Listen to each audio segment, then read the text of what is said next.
Okay. Hello, I think it will maybe back now. I'm just gonna have to go and start it because I'm not too sure. Because they will just suddenly pull it out. These people, they can pull it out for no reason. I don't want to take a risk on it. So we will start off here. Okay, so we're gonna go live now. Okay, so yeah, thanks for joining us. You're watching Citizen Air, the platform where we speak truth to power. Let's go and join it on YouTube now. Hopefully you can hear me. Can you all hear me? I want to just test before I go ahead because I don't want to go ahead now without checking things anymore. It's just too difficult when it's messing up. So I'm just checking it. So I want to make sure.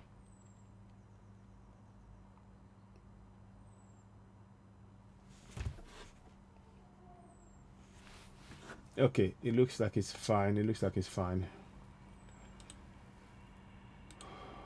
Okay, so we're gonna go here.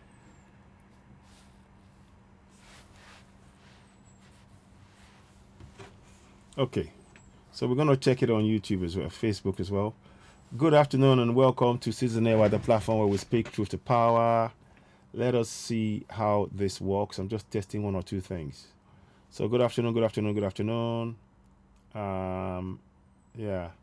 So we are just trying to make sure that we understand how things are working.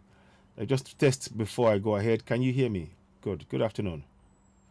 Good afternoon. Good afternoon. Welcome to Season Awa. Ifeanyi, Chuku, Okeke, Ndife, Neves, Mozong, and three others. Welcome to you all.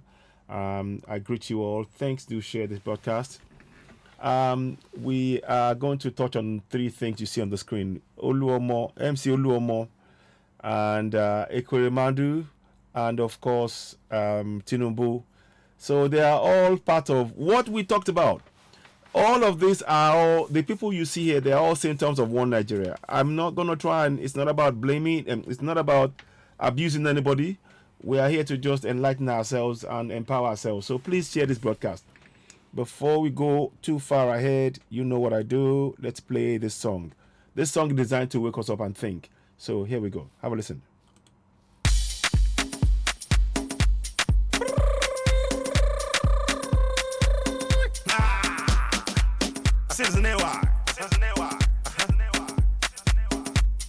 My people, I throw it salute.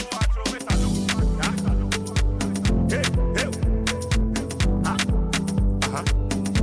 Making a hell.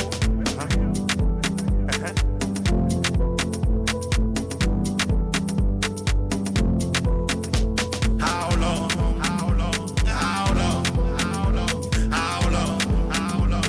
How long gonna go this so far? How long? How long? How long? How long? How long? How long? How long gonna go this so far? How long? How long? How long? How long? How long? How long? How long gonna go this so far? How long? Oh, how long? How long? How long? How long? How long gonna go this so far? My people, we don't tire inside Nigeria. Na slave camp we dey oh. Na so. My people, we don't tire for the country where them they call Nigeria. Na slave camp oh. The time done knock where we suppose stand up for our rights oh. Stand up for our rights oh. The time done knock where we suppose stand up oh. For our rights oh. For self-determination. How long? How long? How long? How long go my people? How long? How long? How long gonna go this so far? How long? How long? How long?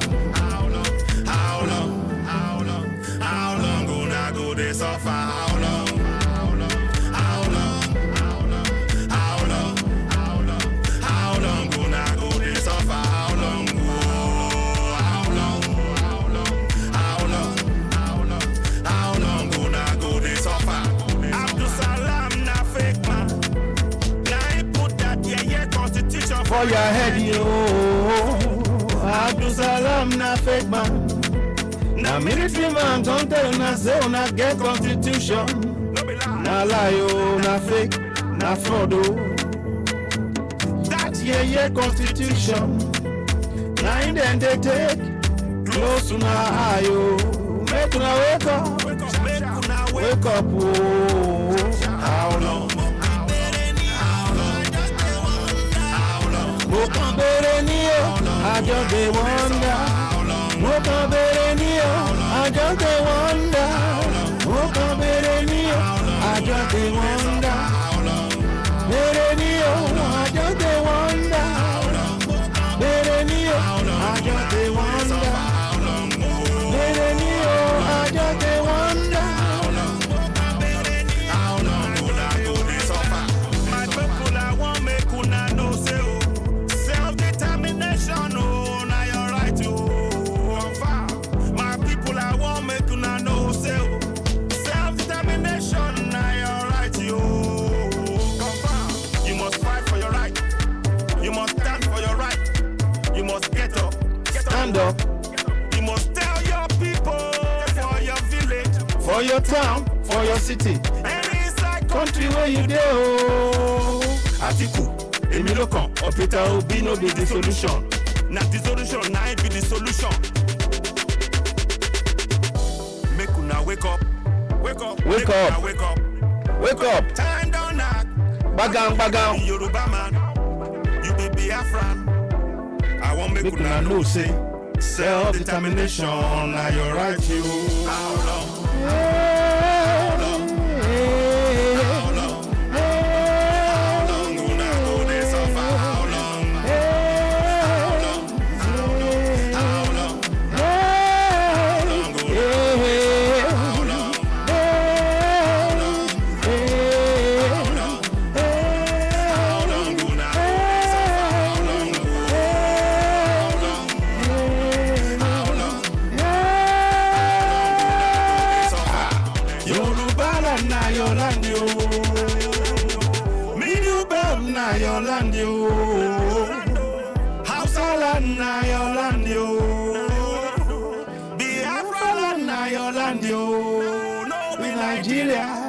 No be Nigeria, no be Nigeria, no be Nigeria. Ra, ra, ra, ra, oh. Good afternoon and welcome. I hope I find you well. This song you can download it on iPhone, iTunes, and Spotify. It's a song that's really important, especially with what is going on right now in Nigeria. It's a song that we need as many people as possible to listen to wake us up, because we've all been put to sleep. The song is talking about how long una go to suffer. The title is called How Long Una Go to Suffer. It's on iTunes, on Spotify. You can download it, and of course you can share it. Thank you for joining Citizen AY, the platform where we speak truth to power. As you come on, please, I'd like you to do something for us.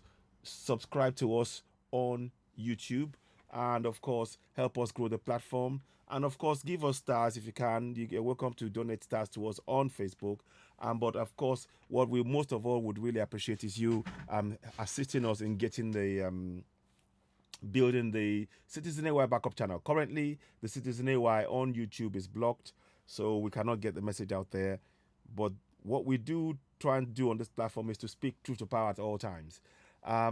Please, I want us all to understand, Yorubas and Igbos and Middle Belt, there is a political game being played, and those who are enjoying our division, they are pocketing the money that is meant for we the people. Today they got paid again. They allocated themselves 447 billion naira. That's a lot of money that will not get into the hands of the people who are suffering. But here we are. We got three different people. I'll talk about that later on. But let's start off with what you're seeing on the screen. Tinubu in Europe for health visit. Oluomo handing out 1 kilo rice and gari, and Ekweremadu and his wife convicted. Those are the three key things. It tells you that those who are telling you this and that and all of that, they're not interested in what is happening to you on your own community. And I always want people to really understand that we have the power to make this change. We have the power to actually take control of what is happening to us within our communities. It has to start within our communities. Section 14.2.3, participation of the people in their governance in accordance with the Constitution. That's what it says, 14.2C. That's what it says. I'd like you to really hold on to that fact and share that fact. And of course, Many of you are aware that we have, of course, sovereignty belongs to the people. 14.2a. Sovereignty belongs to the people from whom the government, through that fraudulent 1999 constitution, derives all its powers. We need to make sure our people is aware of this. They are aware of it because our people we've been conditioned mentally to feel powerless. But we need to go back to our communities and begin to hold this bunch of crooks into account. Whilst they are telling you to fight each other, they are pocketing the money meant for you. I will show you one or two things as we go ahead. But I wanted to touch on this Tinubu case. Let's go and read about Tinubu a little bit. I'm going to read a little bit about what is happening with him. It's been carried out various news by Guardian and others. So let's read exactly what is happening with Tinubu. Let's go ahead. Let me just show you that 1 second. Where am I? Before I go ahead and do that, I want you to see this. Please familiarize. I want every citizen to familiarize themselves with this quote. It's very important. So that is a quote that I want you to be familiar with. You need to be familiar with that quote. And we'll be mentioning it as often as possible on all our broadcasts because it is something that many of us are all too often unaware of. We will need to know this quote and spread this message across all of our communities. The fight back to free ourselves will begin in our community. It's not going to start today. Babson, good afternoon to you. James Friday, good afternoon to you. Ajayi Ibukun, Emmanuel, good afternoon to you. And I greet everybody else that are joining us. But please, what I want us all to do, don't forget, if you haven't subscribed to Citizen AY on YouTube, please go ahead and do so. We really do appreciate your support. Okoro Chimeze, good afternoon and welcome as well. And please, as ever, when you're coming on board, share this broadcast. It is really, really important. The things that we are talking about here is designed to enlighten us, to make us all know that we have the power to make the change. So those two things, let me just read that to you.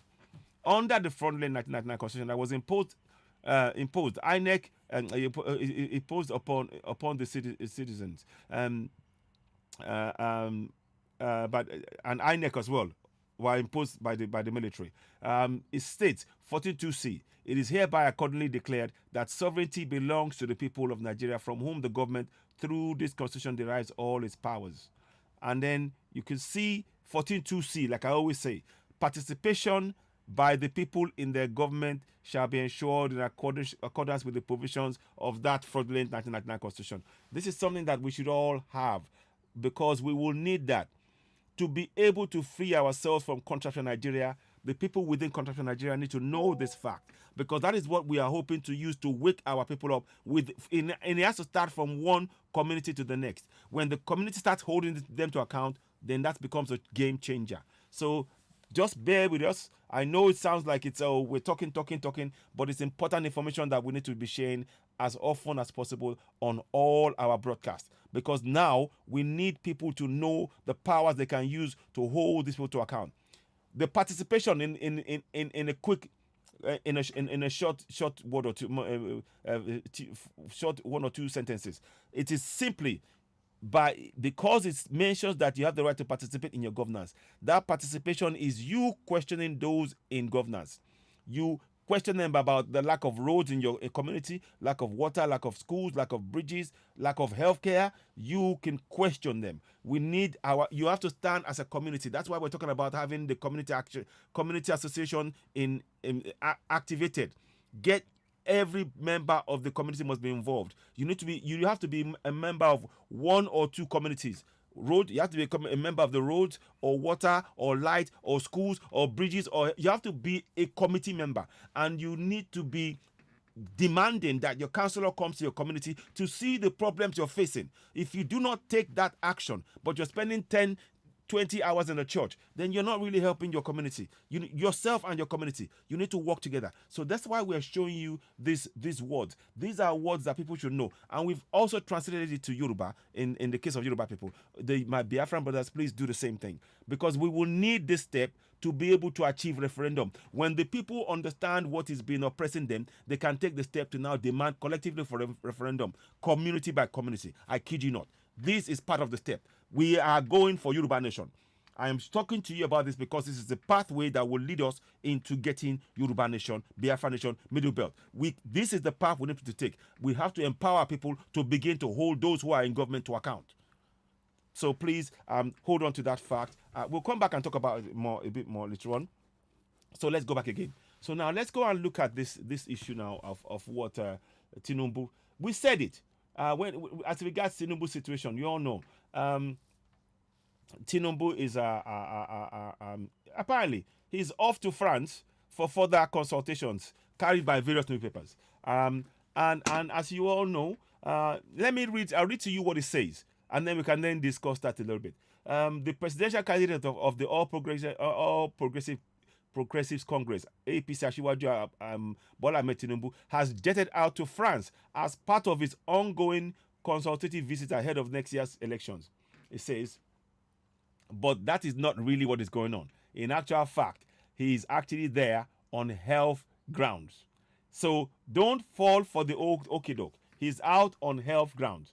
That's what and they're not telling you this. It was carried, you see, I've carried it. Let me read to you what is said in brief synopsis on, of course, I posted this yesterday on Citizen AY, the platform where we speak truth to power. You can see it on there. So let's quickly go and look at that right up and give you and I'm not going to show, I don't need to show it, but you got this picture there.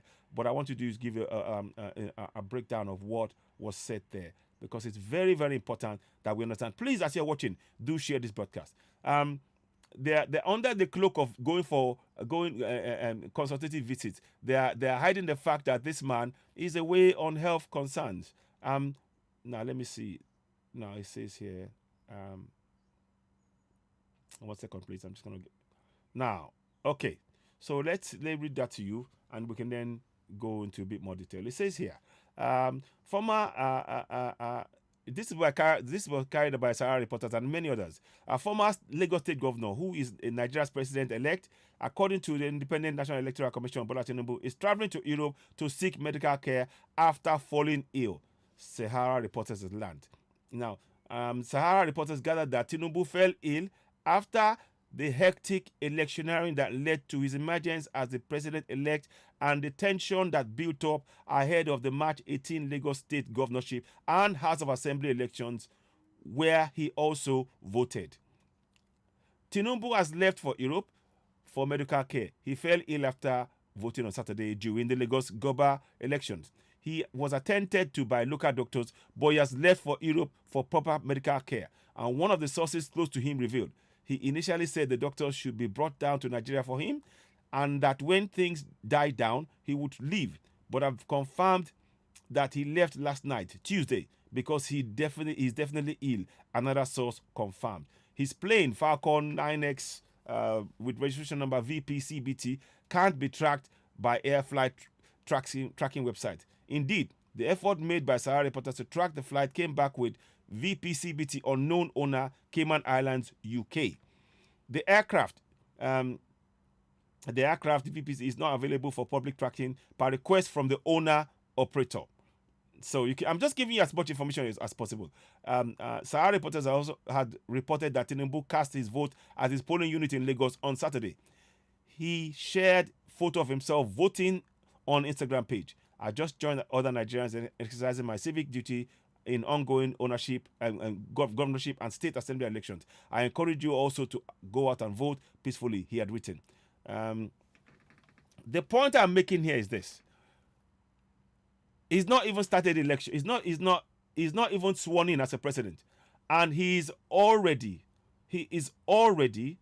going on a medical trip, a medical holiday, a medical journey. What does that say? The last president, Buhari, we know how many times, countless times he went away to receive medical help. So the new so-called the president-elect is going to do exactly the same. Isn't that shameful? I just want to know, is that not shameful?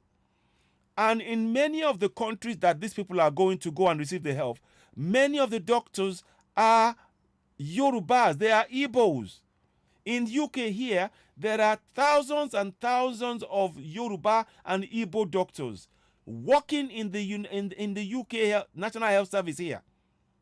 Many of them, they are getting the staff that should be working in Nigeria. Don't these people have shame? Don't these people have shame? You are telling us to believe in one Nigeria. But part of to believe in one Nigeria is to have a functioning healthcare. Am I wrong? Am I wrong in coming to this kind of assessment?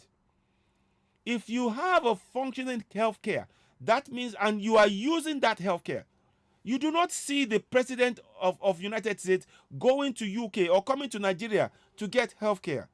He uses the healthcare in the US. This is asking very pertinent questions. So what is great about Nigeria if Nigeria does not have healthcare for the number one citizen? What is great about Nigeria? I want to know. So if it doesn't have for the number one person, the number one citizen is going to go out of the country to get healthcare. The people do not have healthcare. Many communities have no healthcare they can depend on. So what are we telling ourselves? These are one of the reasons why we that go for Yoruba Nation, that go for Biafra, that go for Middle Belt, we support wholeheartedly going for the breakup of contract in Nigeria, because Nigeria is not benefiting people. Do we now, can anybody blame anybody for tearing up their passport? Can we blame them for tearing up their passport when there is no healthcare? Even your president is having to go abroad to get healthcare, but they're now trying to hide it. Oh, they're making consultation. They're going via France. We all know what is going on. We're not kids. I'm not here to abuse anybody. I wish him well. I actually wish Tinubu well. I want him, wish him speedy recovery. But if you think about it, when you are unwell, the last thing you need to do is to travel hours on end to receive the healthcare you need. The healthcare should be where you are. You should have healthcare as close to you as to where you are.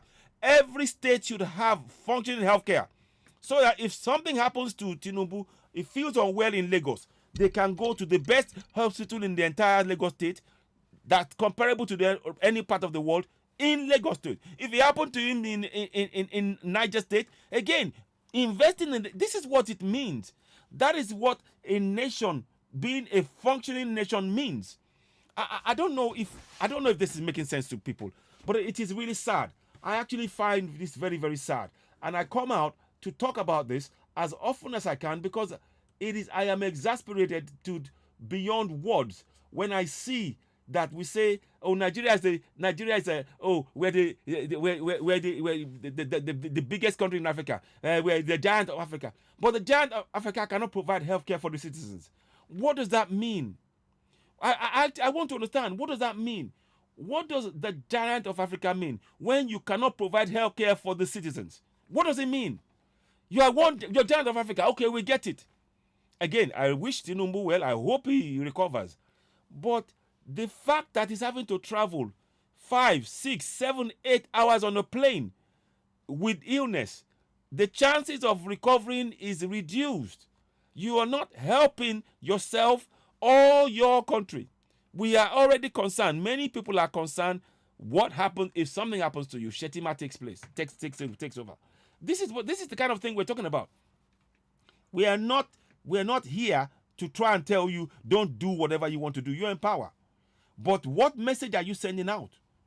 You're telling us that Nigeria is the giant of Africa. Giant of Africa has no hospital, no health care for the citizens. Not even for the number one citizen. I mean, we're hearing now that they're now going to reclassify the Abuja hospital, the hospital to do a clinic by order of Buhari or something like that. I mean, what does that say? Can you understand when we are talking to people and we're saying that we want to go? You are not providing what the citizens need. You are not providing exactly what the citizens need. I am not here to abuse Tinubu. Please, those of you, I get it. You support Tinubu. I get it. But is Tinubu and is any of our politicians, are they supporting Nigeria? Let us ask that question. Are they supporting Nigeria? Are these people that you call president, are they supporting Nigeria?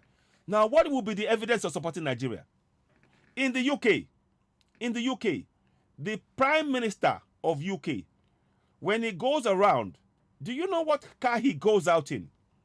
He goes out in a Range Rover. A Range Rover is a car made in Britain. And he uses it to promote his own country. He as the Prime Minister, Rishi Sunak, he drives a Range Rover. He will be in a Range Rover. Because a Range Rover is made by UK. So he's the one promoting he's doing the job of any president is to promote the work of the citizens, to promote to put it on a world map. So when he's going anywhere, they drive a Range Rover. And they make it known. The TV, they make sure they slow pass and drive. So that in the mind of the people, they say, if the Prime Minister is driving a Range Rover, I'm going to drive a Range Rover. Because that way they're generating interest. And other countries around the world will want to drive it. Now, please tell me, what car do we have? What car does our people promote? We have Inonso cars, but none of our presidents has driven it. They're not representing it. That is what it means to want to believe in one Nigeria. If you believe in one Nigeria, you'll be promoting the people that are doing great things in Nigeria. But you're not doing it. The healthcare, I'm saying it again, many of the doctors that are in the UK here, they come from Nigeria. But they are not being given equipment to do the finest job. That's why they are being sought after. And they are being paid peanuts. But these are the same people that you are going to come and get the same healthcare. President-elect. This is really not good.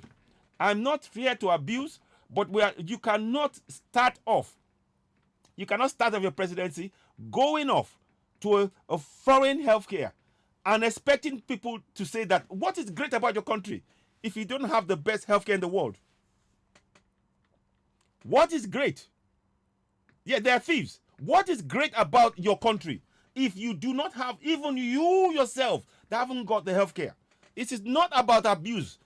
I wish you well. I hope you recover. I hope so.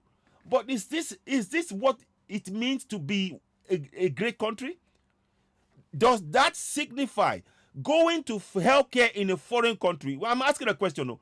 Does that signify that Nigeria is a great country? Or are we just a country that have been exploited by the very people that you're going to? Do you not think that those who look, when you say Nigeria is a giant of Africa, they are laughing at you? Because there are no signs that you're a giant of Africa. You haven't got steady 24/7 electricity. There is no healthcare. There is no safety. There is no infrastructure like roads, water, lights, school. There's nothing functioning in that place. All we know is the money is going out. We are resource endowed, and our people are poor. We're the poverty capital of the world. And this is what we are faced with. We are hearing that Tinubu has plans. Great. Okay. We are hearing that you have got plans and you want to make a difference. Great. But going away to a foreign hospital and not even saying it, and not saying publicly, we're having to piece that information together. You are trying to hide that. And the mere fact that this is being hidden as you are going away and saying, oh, you're trying to pretend that, oh, we're going to see other people. You know what? Within this period that you are now so-called quote-unquote president, you should be going to state by state. You should be visible. You know, when Johnson here, when he became a prime minister, he was going around in the country to visit key areas, poverty areas, reassuring them, talking to them. I'm sorry, Tinubu, why should what people are saying outside be of more importance to you? The people at home who are suffering, these are the people you should be talking to. Again, we are talking about it. You should be going to poverty-stricken areas, focusing on the infrastructure. You should be coming up with plans in those areas, reassuring the people. But when you go away on holiday, you go away under the cloak of speaking to foreign dignitaries or whatever, those are not the people who are important to you. The people who have been long suffering under the 8 years of your same APC government, those are your concerns. But you're already telling us, by you leaving the country now, you are showing us that the people don't matter to you. That's what you're. I'm being factual here, and I'm asking very, very important questions. You can note, if you notice, I am not abusing. Again, I wish you well. I hope you recover, because right now the people is what is important to me. For me and for many others like me, what is most important to me is the health of our people. People are we are living like slaves in our own land. We are living like slaves in our own land, President-elect Tinubu. And you going away to get your own medical health without putting in place something for every single community. That is not a good start. It's not a good sign. It is telling us the signpost of where your presidency is going to go when you become sworn in. This is what it's showing. Oh, this is what it's showing. And many of those, I've seen Lady TNT, Yinka TNT spoke. I saw her broadcast, and she said, yes, she trusts Tinubu. I don't know Tinubu, so I cannot say I trust anybody. I can only go by the kind of governance we had. The governance, I don't trust any of our politicians. So I'm not going to say that. But she was even saying that now that Tinubu is there, this is a very, very important role. And the steps that they take now is very, very important. And I agree with her. She said, look, we have put you in that role to fix the nation. People have suffered. And she said that she doesn't know Tinubu, she doesn't know Shawulu, she doesn't know any of them. But she believes in them. And she says that they must fulfill the promise. Now that the people have voted them in, yes, we know all of that. Well, we know there's issues around that. But now, if you are going to say that you are the president and you want to work for the people, the steps that you take at the beginning of your presidency is so important. It is so important. So when we see you going out of the country, instead of being in the country, going to the places where poverty is rife, and not just handing out. We don't want asking you to hand out food, because what if you give people infrastructure, people will take care of themselves. If you give people light, they will feed themselves. If you give them water, they will feed themselves. They don't need your help. They don't need handouts. Your politicians going out and giving money and giving food out, kilo of rice. I'm going to show you one again. Oluomo, giving out all these things to people. That is not what we need. The communities collectively, they need infrastructure. What is the point of you giving a bag of rice one day, and then the next 4 years the people are suffering? Of what point is a bag of rice, a bag of gari, when what people need is functioning roads? When the people have functioning roads, they will take care of themselves. They don't need your help. When you give them good schools for the children, they don't need your help. They will send the kids to school, they will clothe them, they will do everything, but you're not providing that. This is a bad sign. For you to be going away, President-elect, for you to be going away, to be going to abroad for your health, it's showing that the people and your nation, we are not, that it demonstrates that Nigeria is not a giant of Africa. And let us just disabuse our mind. A giant of Africa, back in the 70s, we were a true giant of Africa. Because back in the 70s, Saudi Arabia, 60s and 70s, they were coming to use our healthcare. I want you to think about that. They were coming to use our healthcare. And now, we are now the ones going out with our own money to foreign countries. And what is sad about it is that the same people, those countries that you go to, they are now using our own doctors that you have refused to pay, that have refused to provide infrastructure for, to be able to take care of the people, to now go and cater for their own people. I don't understand. I'm really, it is so sad. This is really, really sad. Those of you, you've said you've been elected. We get it. Yes, you've been elected. We know that there is no way nobody can tell me that this election has been free and fair. No way. And I stayed, myself personally, I said, all the three parties have been involved in some kind of interference on one way or the other. Take it or leave it. That is because that is what it's a dog eat dog. That is the process that's been put down. So everybody's trying to survive to get in. That's what's happening. That's a fact. But for me, what is happening now is this: the steps taken by Tinubu going away into a foreign country, getting healthcare in a foreign land, and not beginning to put, and that should be the first thing. The first thing that I would expect is that those doctors who are abroad, there should be steps. All of the Yoruba and Igbo doctors, many thousands of them, they should be job for them at home right now. Buildings should be going up in every community, and I mean it, every community. There should be organized plans for every community to have their own health care within their community, so people do not have to travel. You traveling, when you are traveling, we already don't have confidence that you're going to build that, because you will just think, oh, I need healthcare, I'm going to go abroad. You can go away. How many of our people can go away? But you are telling us to be that you're ready to you want to refix Nigeria. How many? How many? I wish you well. I hope you recover. But giant of Africa, we are not. Let us just be very, very clear about that. We are not a giant of Africa.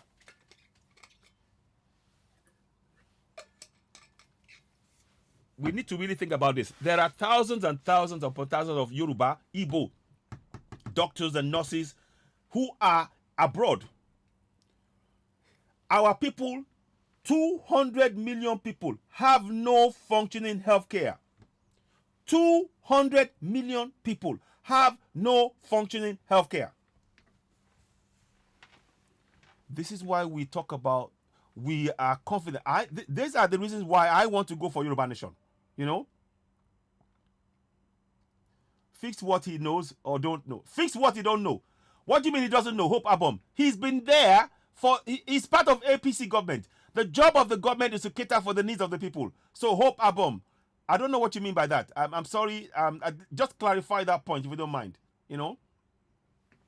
So please, I'm trying to really, really, really be very, very clear about this. APC is the government that Tinubu supported. He said it himself. He said he helped to get Buhari in 2 times.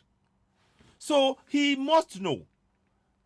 So the fact that, so in Bodilon, are you telling me in the whole of Lagos, there is no health care for him that can take care of himself? So if there isn't, what does that say? What does that say?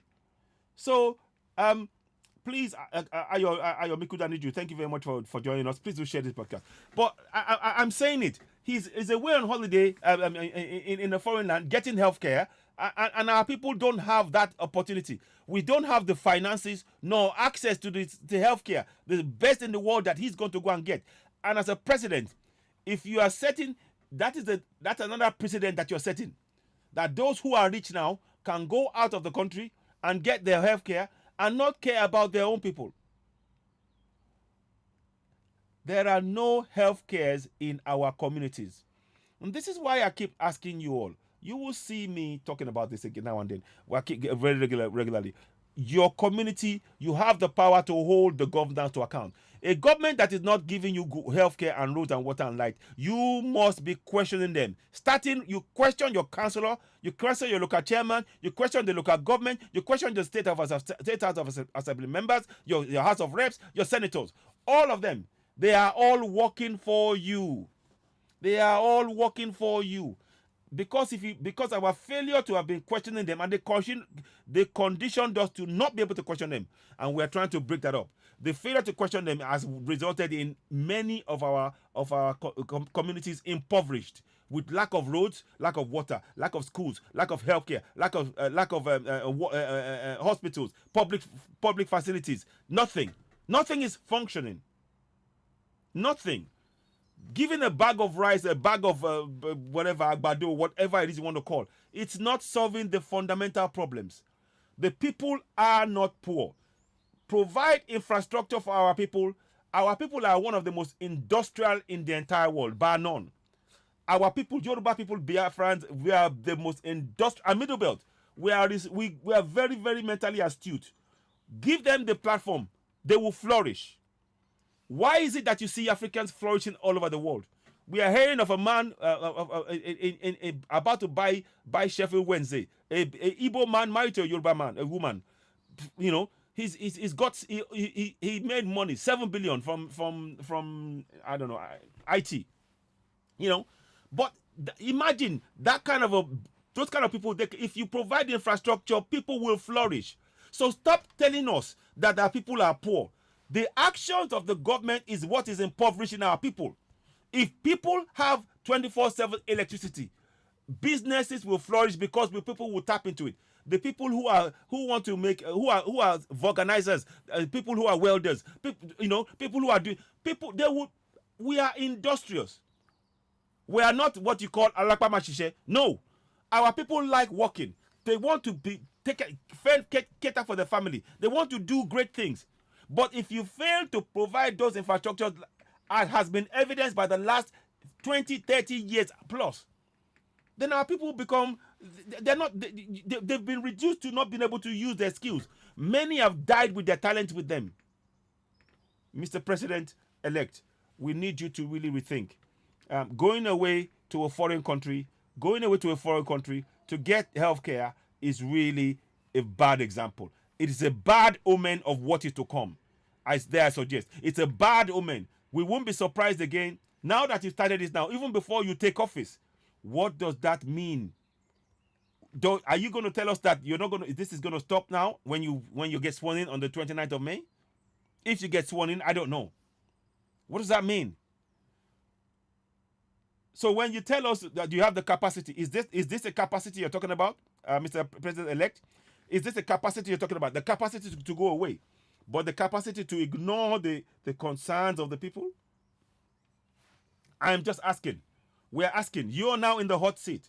And like TNT said, Yinka TNT said, the people, those who supported you, those of them, I didn't support you. I didn't. And that is the beauty of democracy. You don't necessarily have to support, but once you are in that position, your responsibility is to all of the citizens, not some section, a certain section, like the last president was saying. Because people did not support me, they are going to suffer. That's not how it works. Because your role is to improve the lives of the people, starting with their health. A healthy nation is a wealthy nation. This is very, very important step, Mr. President-elect Tinubu. A healthy nation is a wealthy nation. I'm going to keep saying that. A healthy nation is a wealthy nation. When our people are dying, I've spoken to people at home now. People are just dying left, right, and center. Left, right, and center. And there is no health care. And even if there's any kind of almost barely manageable health care, there's no funds. There is no, people haven't got funds. So they die in the process. They die in the process. And then you tell the people, so you're telling the billions who have countless people who have died, to support one Nigeria. To what end? To what end? If you don't have healthcare, functioning healthcare, that is a sign of a nation that has failed its citizens. It's no ifs, no buts, and we've not had functioning healthcare in Nigeria for minimum 20 years.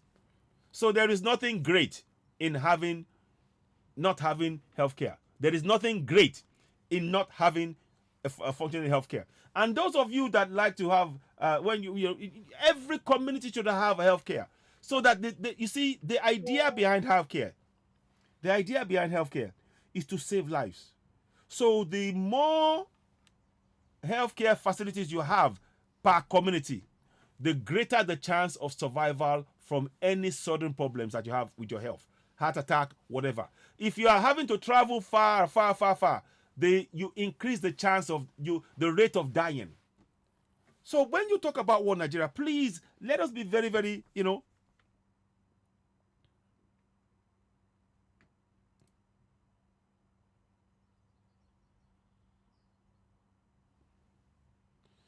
yeah, burying these guys. I don't know. I don't know. I mean, hope Abum. Look. I'm not arguing. I'm just saying. Hope Abum says something. Oga, how can you question them? Talk and die, which you know if you are in Nigeria. Okay, I understand that. Yes, I understand what you mean. Yes, if you talk, they will kill you. I know. You're right. If you're in Nigeria, see how many ordinary election went with thugs. Exactly. Police are even part of the crime. So what and how? What had started Buhari in disguise? I can't argue with you. But again, in the end, we the citizens, again, that's why I'm going to thank you for even stating that. I'm going to read that out to people. I want to really reiterate this point, and I think until we begin to really take control of the situation ourselves, it's not going to change.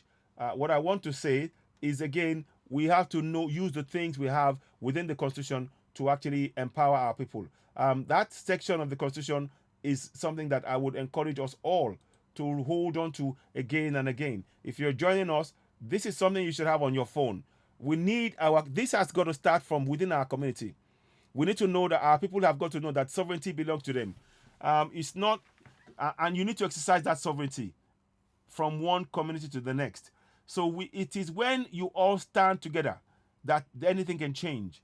It is when we should really, really, really, work together and hold them to account. Because sovereignty belongs to you, belongs to the people of Nigeria, from whom the government, through this constitution, derives all its powers and authority. That is something that every community must understand. So every community is a sovereignty, and you must work together collectively to begin to hold your governors to account. That is the only solution. It is not going to spend hours in any religious building. That is not going to change anything. That is why we are trying to change our mindset. We know that, myself included, we've been brainwashed for generations upon generations. Decade upon decade. For decades upon decade, we've been mentally conditioned to believe that it's through prayer alone that we get the road, we get the water, we get the lights, we get the schools, we get the bridges, and it's never happened. Now we are trying to retrain our mind, our thinking. This sovereignty is something we need to exercise, and you have to start right from the grassroots. And the grassroots, of course, is the community. And the community must begin to exercise that collective strength. When the community stands together, there is no government that can stop them. And that is what I'm really trying to bring to our attention. I hope that makes sense. Of course, Section 14.2a, I just quoted that to you. Section 14.2c is what I'm going to read to you again. Let me see if I can make that small. I can't do that now. Okay. So 14.2c, the participation by the people in their government shall be ensured in accordance with the provisions of this Constitution. 14.2c. Participation. That means that we must begin to hold our governor to account. We have been trained not to question our government. We need to reverse that thinking. Please, please, please do not take this as an offense, but we have all been under that spell, the clever web of deceit and lies. And it is time now, the only solution. There is nobody coming from up on high to solve our problem. It is when the community, each one must teach one within our community. When we stand as a community, the police and the army, they will not be able to stop us from holding the government to account. We are talking about holding them to account. And when we start exercising those powers, it will give us the strength to go forward, to ultimately go for referendum. Because the goal is referendum. We need to go for a referendum. But please, like I said, if you're seeing this on the screen, let me see if I can just make it show quickly. 1 second, let me try. Sorry, it is slowing up somewhat. Sorry, beg your pardon. So let me make this smaller. So I just wanted to just show you that, so that we can hold on to that information and share it. Again, I want us. It is within our current constitution, and that is the best way we can begin to challenge those in government now. And I'm going to talk a little bit more about things, but the healthcare thing is something that really bothered me, and I wanted to really talk about that. So we're asking President-elect, fine, we wish you we want you hale and hearty. We want you to be healthy, because there's a lot of work for you to do. But going away to a foreign country to get medical health, it's showing us it is a bad precedent that you're setting, even before you start to run the country. Because that means that you are just going to focus on your own health, but there are millions of people in every community who are dying where they are because of lack of medical facilities, lack of doctors, lack of nurses. The nurses and the doctors, they are all over Europe. They are trained. We are like a training ground for our doctors. And the country is a nation whereby they come and take our valuable assets, and then they are being used to benefit other countries. But you're telling us we're a great nation. Nigeria is not great. Nigeria would only be great when the people, having studied years of studying as a doctor, as a nurse, those skills are now put to use, saving the lives of Nigerians. That would mean that people from around the whole world would think, wow, that's a great country. Oh, they got excellent healthcare. They got excellent, nurses. They got doctors. Fantastic. I know if I go there on holiday, I am okay. But we cannot say that about Nigeria now. We cannot say that about Nigeria. When you go on holiday, people are having to take extra insurance upon insurance because they don't know. To be flown out of the country. I sign documents when I go to that if something severe happens, that the helicopter can whisk you out of the country at a moment's notice. That's not a sign of a nation that works. That isn't. These are the kind of things that we're talking about. Nigeria has failed, and that is why those of us who are going for Yoruba Nation, we are unrepentant. Those of us going for Biafra Nation, we are unrepentant, because the facilities that the people need to survive, to thrive in Nigeria, is simply non-existent. It's non-existent. So we are talking about this from that point of view. It's not about you being hating on anybody. I don't begrudge you winning if that's what you want. The question remains: before you came in, your government, you're part of APC government, two-term government, where there was no infrastructure. The president before you, Buhari, traveled within 6 months of becoming the president. He'd already started traveling out to get healthcare, and he still traveled right on, till the election. Just gone. What does that tell us? So there's nothing great about Nigeria if we do not have healthcare that can cater for the needs of our people. I say that categorically. There is nothing great about the nation when there is no healthcare that caters for the health of the people within their community. And I say that unapologetically. I wish you well. I hope you recover. I hope the healthcare issue that you have, but the work is, you need to begin to really cater for our communities. And each community, you need to stand together to begin to demand for your healthcare. That is one of the tasks that must be taken on. You need to use the powers, the sovereignty, and the participation to hold these people who are asking you to vote, to hold them to account. That's what we're saying. So I hope people can relate to that. Let me progress a little bit. I'm going to show you the next thing of what is a concern for many, not just myself. Let me talk about we're going to talk about MC Oluomo a little bit now. I'm going to show you a video of, and MC Oluomo is someone that obviously is connected to Tinubu. Now, Tinubu, they're saying that he's going to do a great work. But look, the steps that are taken at the beginning of an administration are usually a very good indication of what to expect. So, Sandra John, good afternoon. Sandra John, good afternoon to you. Patty Telbowe, good afternoon. Tayo, okay, good afternoon to you. So the steps taken by any administration at the beginning of their reign is an indication. Well, number one, we've seen that Tinubu, under the cloak of going to see other countries to garner support or whatever it is not. We all know it's healthcare. It's not a very good sign that the concerns of the people are his concerns. The lack of healthcare. The healthcare should be something that should be addressed at the utmost. It has to have the most important urgency placed upon it to ensure that every community does not lack for the healthcare facilities. Every single community. And seeing the president-elect going away on holiday or going away to get medical help is not a very good indication of what's come. Now, let's go and show you the bit I wanted to show you. Let me show you this. You're going to see MC Oluomo in just a few days, the same man that was threatening Mama Chukudi and then he said he didn't do it. The same person. Watch this now.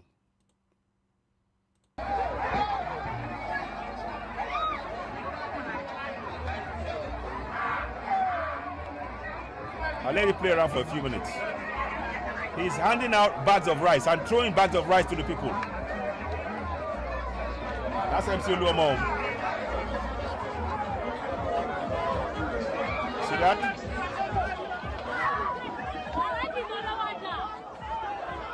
They are handing out bags of rice from a truck. Is that what we need? We'll play it again. See? You see that? You see? Is that a sign of a good governance? You tell me.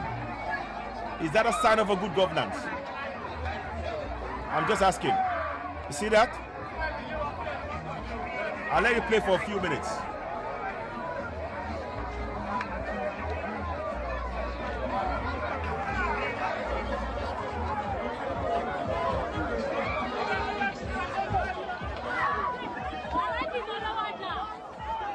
See? You see? So that's MC Oluomo, the Lagos State Transport Chairman. Yes. So I'm going to pause it there. This is part of Tinubu's government.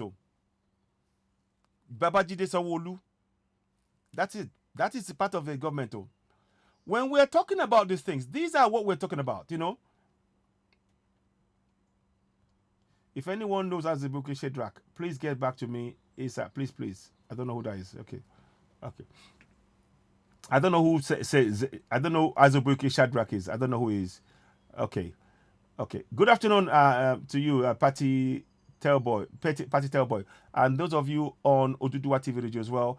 This broadcast is going to be in English. I wanted to come back and I will be doing something on Oduduwa TV radio in Yoruba, but I wanted to reach a lot more people, and a lot more from a diverse community. And I want to take this opportunity to say to all of us, Lagos will always be Lagos. So please, whatever anybody says, in London here, for example, let me give you an example. Chelsea team was bought by Abramovich. Yeah? Chelsea team was bought by Abramovich. When something started happening and they said this and that, the UK government put together a consortium and they bought out the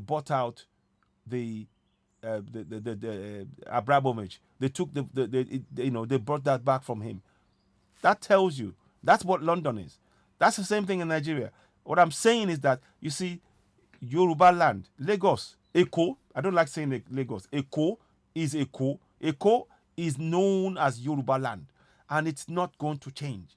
Please, don't fall for this game. I'm not here to be abusing. I'm not here to be attacking, but I'm telling you, the same thing that applied in London, where Chelsea is a football, an English thing. There is no way that they let it go, and they didn't.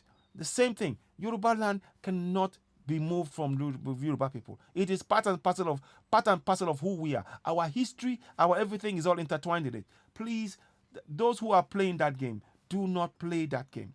If somebody is said, and if Igbo people are buying properties from Yoruba people, then the question needs to be, let's ask our government, why has the state government put the Lagosians, Eko people, in a position whereby they have to survive, they have to sell what they own?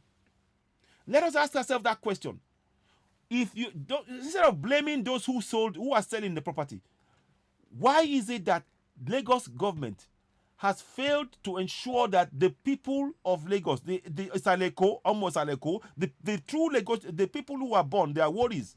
Many of them are living outside of Lagos because they have not received the support from their own government.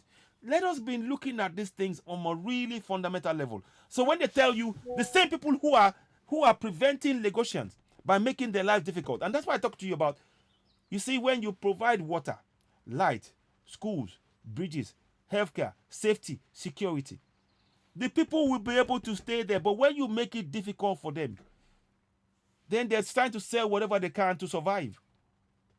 Let us ask this question. Just saying to Lagosians, Amoeko, don't sell your house. Don't sell your house.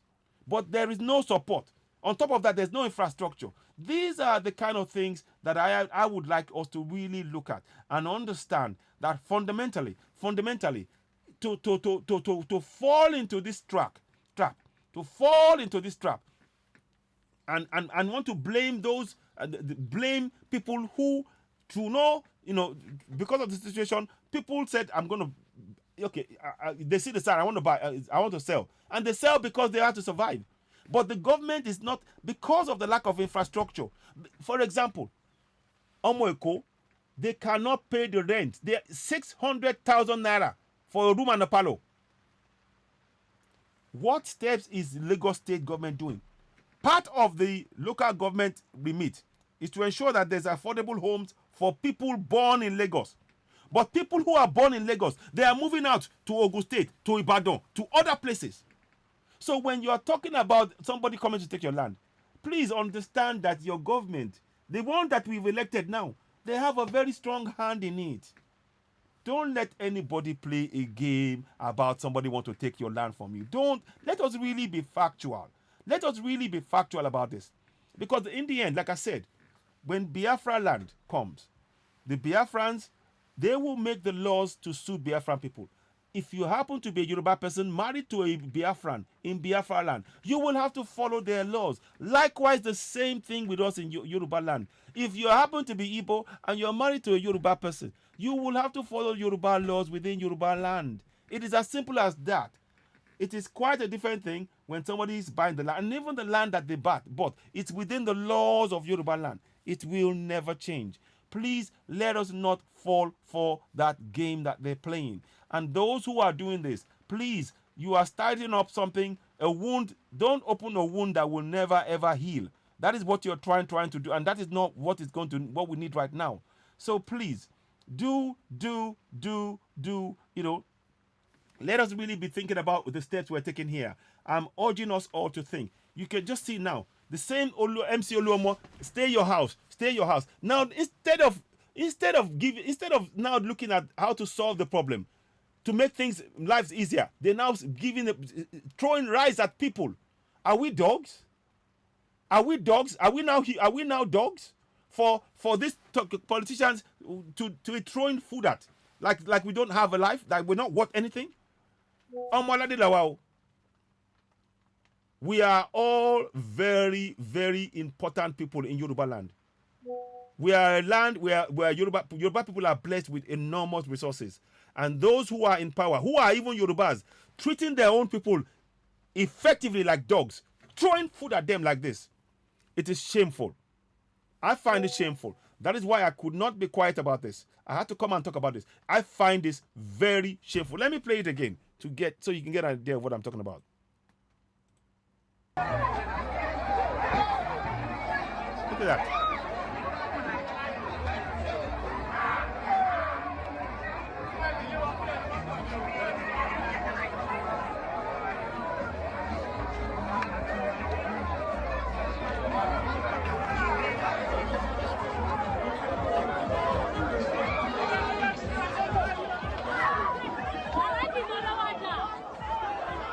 See? People are having to ask for food.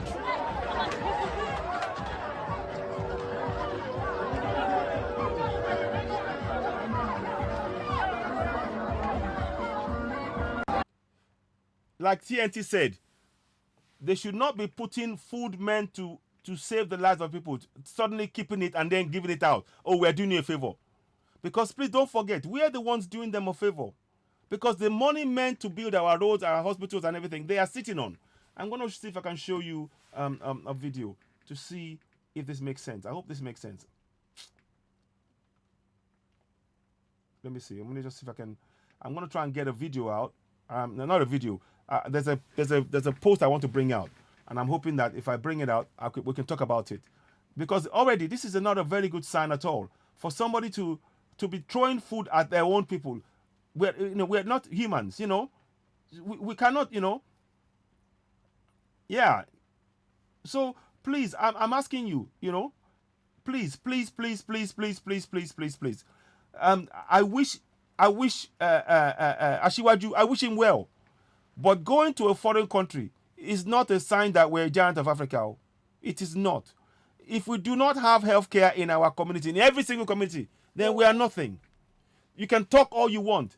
Giving a bag of rice will not solve the health care that they need. Giving a bag of gari will not solve the lack of light in they need.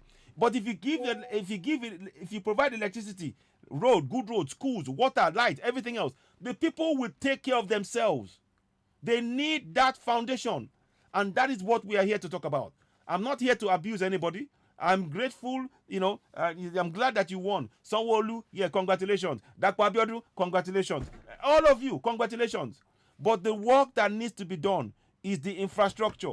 Without infrastructure, our communities will not thrive.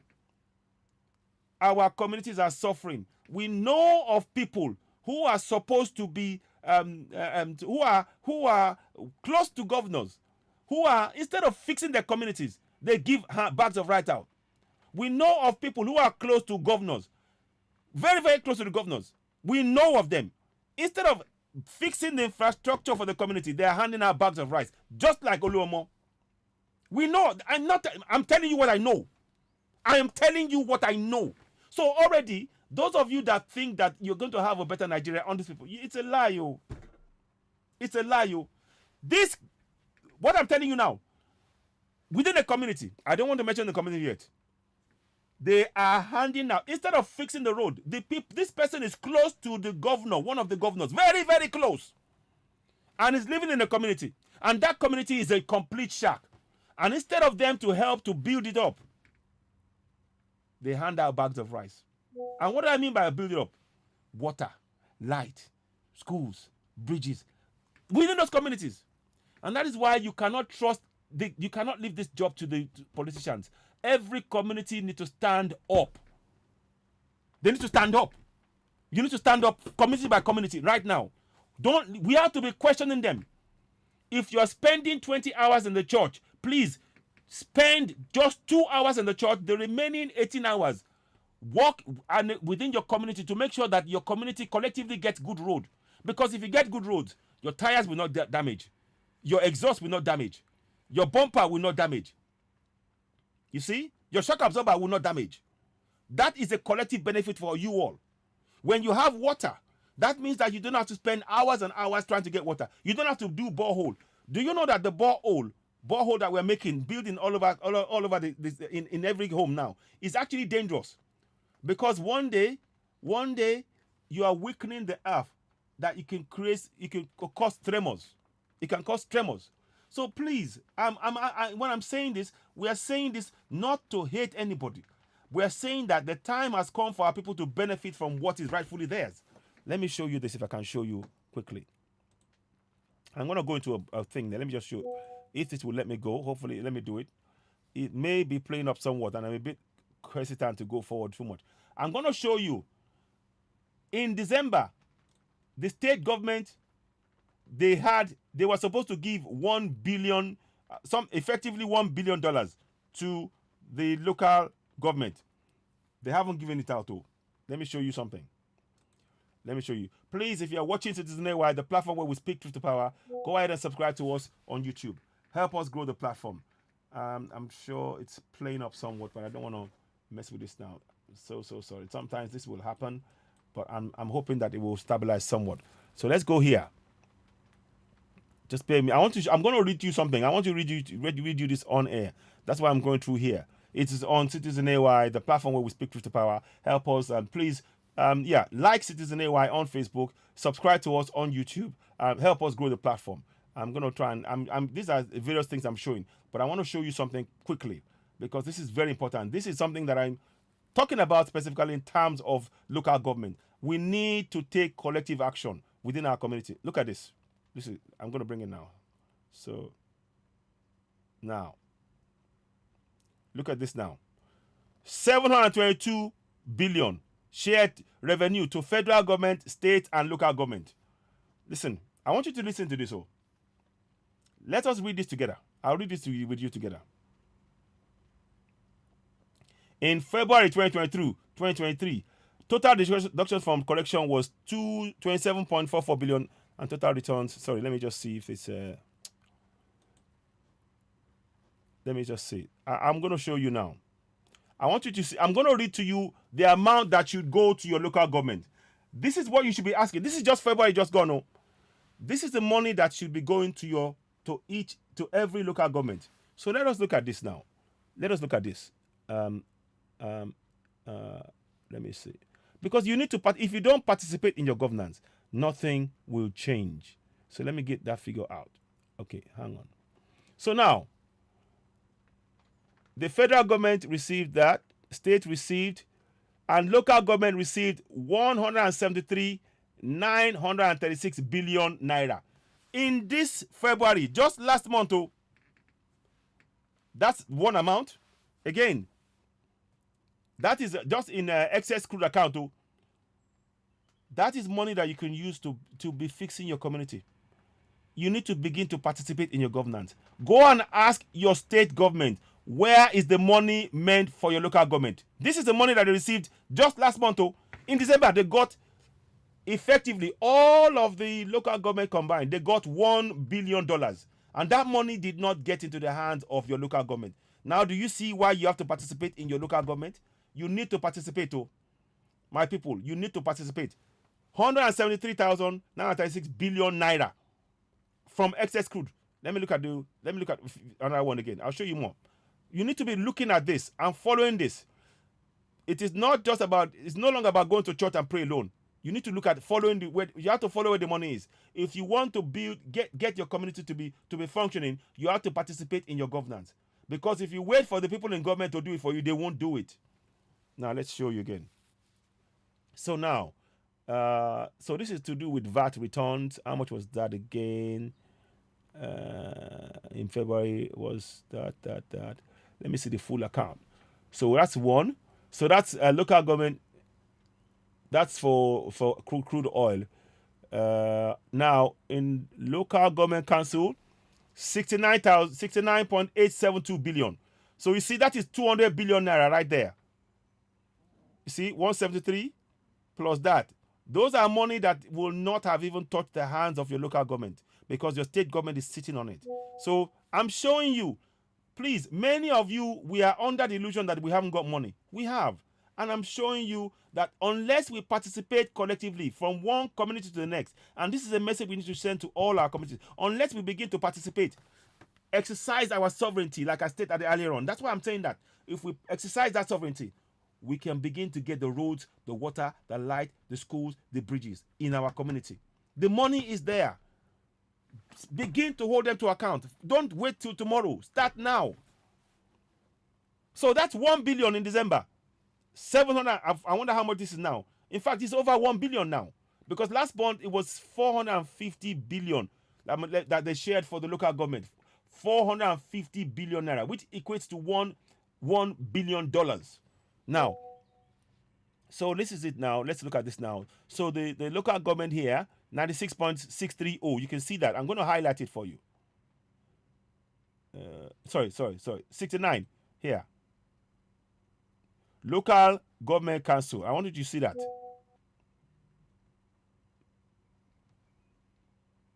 See? So that's the money that should go to your local government. Oh. That's one. Let me show you again. You see? Now, when they say they received, they haven't received it. Oh. The state government sit on that money. That is the point I'm making here. That is why you have to participate. When they say they received, they haven't received it. Oh. The constitution does not give the powers for the local government to hold funds. The state has the power to hold on the funds and allocate it. So that is why it is very important to understand. Now, let's go to the next one. 1 minute, please. I'm trying to show you. So again, look at that now. I'm going to show you every single one that they received. This is February. Oh. This is February. So we need to wake up, my people. Oh, man.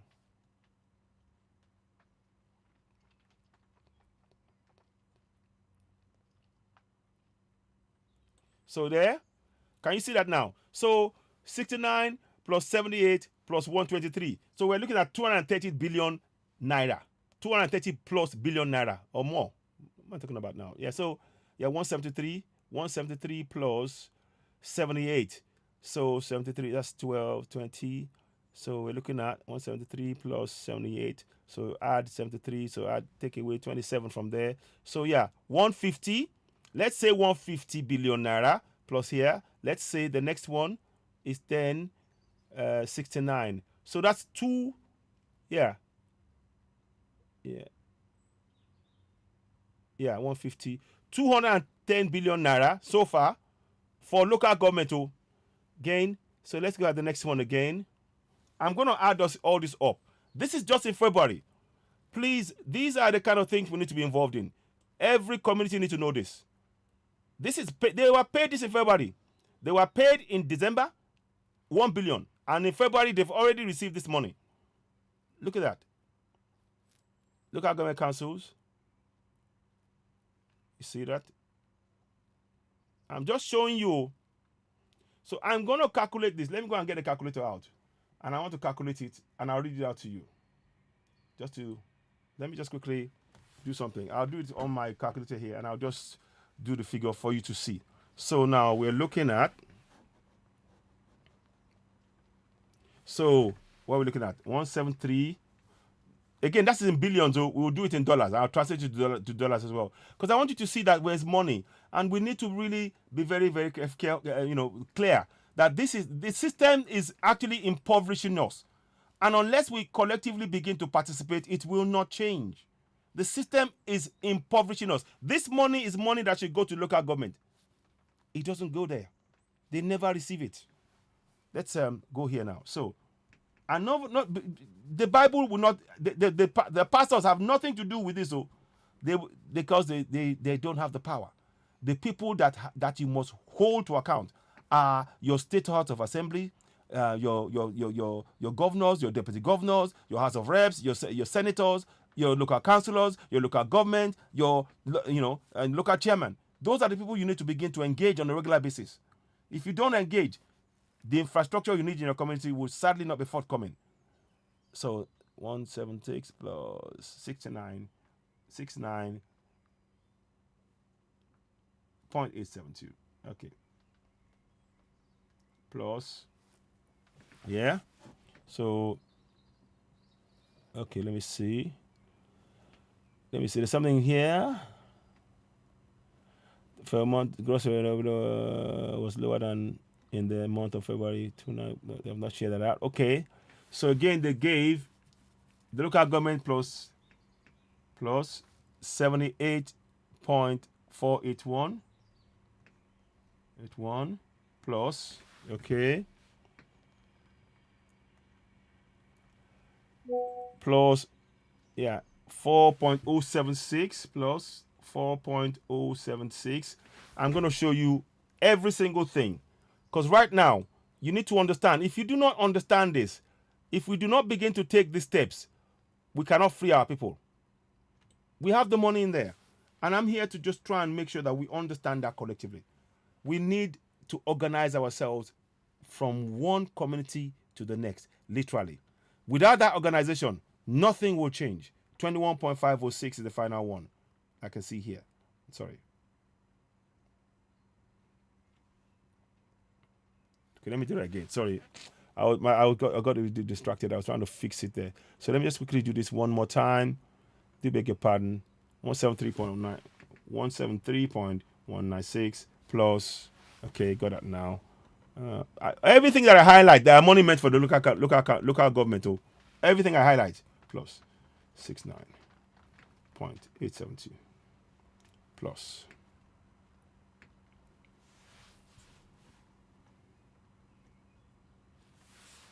78.418.481 plus, okay, 4.276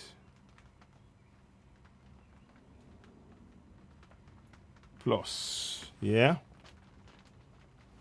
21.506.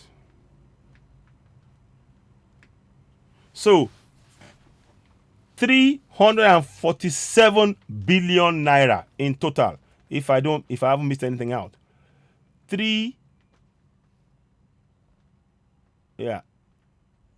So 3 in February, the local government were allocated 347 billion naira. How much is that in pounds for all local governments? But they have not, and keep in mind, they had 450 billion in December. That money has not got to the hands of your local government. In February, 345, like I said. So how much is $345 billion and $1 billion naira in dollars? Let's have a look at that.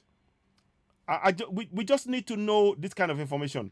And I know it's not something that people want to hear, but we need to begin to take action collectively about this. So 347 billion, 347,431. Let me do that. Copy 131 in dollars. So okay. So let's do this. A minute.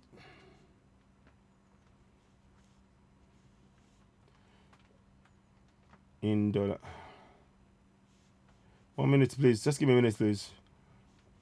Billion naira in dollars. In dollars. Let's see what it looks like. I want to just, so because we need to understand what is going on. Then I'll come and touch on the Ekweremadu case. I'm going to read that as well. So, but let's go forward first time. So, that is in effect 700. Yeah, $753 million. 753,845,960. $753 million for all our communities that the state government has assisted on. And that was, so it's 1.7 billion. What I'm saying is that the state governments, they are sitting on $1.7 billion of the money meant to go to your local government area. Do you see now that if you don't participate, that will not change? So we need to, we just giving somebody giving you food and say take food and you take. It's not going to solve this problem. We are trying to teach you how to fish yourself. We're trying to tell you how to begin to fish yourself. You know, let me see if I can share that information to you so you can see what I'm saying. I'll share it briefly this way, because I want us to really understand what has been done here. And it is not going to be about, this information is so important. This goes beyond who is in president. This same thing would be happening whether it's Obi in government, whether it's Atiku in government, or even with Ashiwaju in government. The situation will not change because that constitution is a fraud. It's fraudulent. But what you can do, if you begin to question them, you will begin to understand what is being done, and you can put a halt on it as a community. $1.7 billion meant for local government is still sitting in the hands of the state government as we speak. And if we don't deal with that, no amount of prayer, if we do not question them to release that fund to our local communities, don't be surprised if we don't get a road. Don't be surprised if we don't get water. These are the kind of things that we're trying to bring to your attention, because we need collective effort. We need collective effort to achieve this. I hope this is making some kind of sense. You know, so that's what I'm.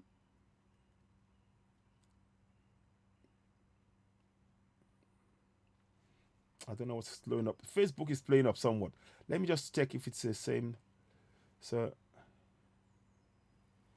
YouTube is working, it's quite stable. Please don't forget, if you're watching me and you haven't subscribed to Season 1 on YouTube, please go ahead and subscribe, because I can see now that the broadcast is very stable on YouTube. But on Facebook, it's been very, very slow. It's sort of jerky. So I don't want to change it. What you can do for me is to go ahead and subscribe to Citizen AY on YouTube. Help us grow that platform, because Facebook seems to be, I don't know what it is that's going on with that. It seems to be very jerky. Leave a comment as well. Please, I'd really appreciate, I'd really like if you can go down to Citizen AY on YouTube and subscribe and hit like button, give us a thumbs up, leave a comment as well. You know, let us know if what we're doing is of benefit to not just yourself but your community, because what we're showing you are key things that has been hidden far too often from all of us, and I want us to be able to really you know, key in on that. It's very, very important, the kind of information that we're sharing here. It gives you, you know, a clear insight into what has been done and what steps we can take ourselves. I'm going to touch on Ekweremadu shortly, but I wanted to just show you, this is in February just gone. You know, the local government were given 347 billion no,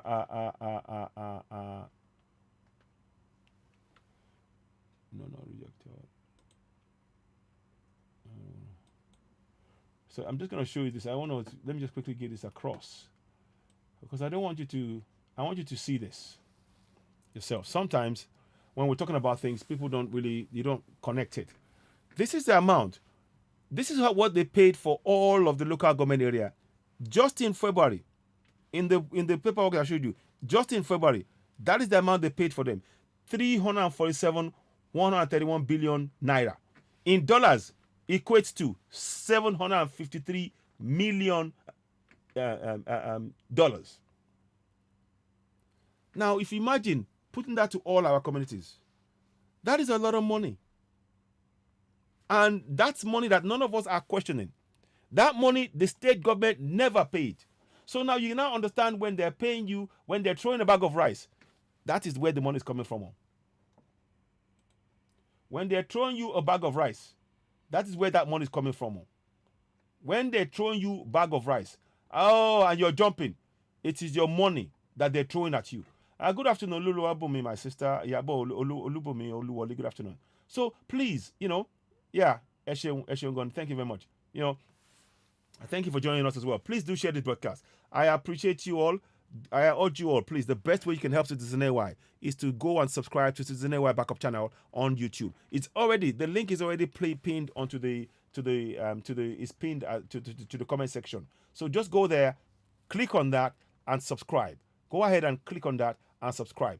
It is literally that simple. Once you click on it, you can subscribe to Citizen AY on YouTube. Because the kind of information that we're giving out here is really to empower us and our community. And we need to remove the sense that we are poor.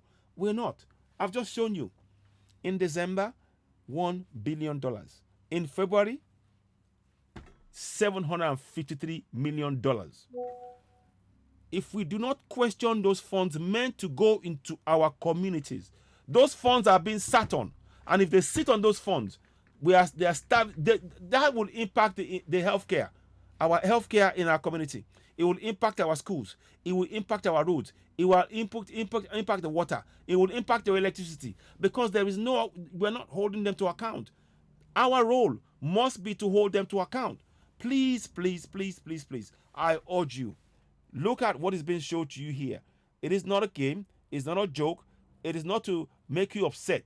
It's to make you to take collective action. We in diaspora, we've been giving you fish. We give fish. We give fish. What we are trying to do now is to teach you how to fish. That way you can feed yourself. By taking control and beginning to question the system as you are mandated to do within the Constitution. That's why I keep showing you that section of the Constitution. When you start doing that, but you have to do it collectively and consistently. Collectively, consistently, relentlessly. Collectively, consistently, relentlessly. Keep asking, keep putting questions to them. The new governance will have to get used to that the people are questioning, because that is our role. We take on that role and we can begin to question things that are not working in the Constitution.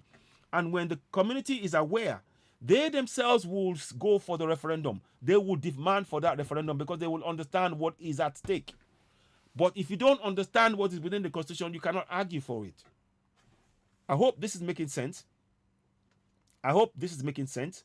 I'm sorry about the broadcast being very slow on Facebook, but I know that something is being done. I don't know what it is to slow things up. But if you join us on YouTube, it's working fine. I just checked it myself. Let me show you what I mean. I'm going to just quickly, let me go and do this. I'll go and show you to see what it looks like on YouTube. Let me show you. Let me show you what it looks like on YouTube so that you can see what I'm saying. That is working fine. I'll mute it because it might double echo if I don't. But so then I'm going to Citizen AY backup channel. So now if I put on this and then you see it, and then I'm going to talk about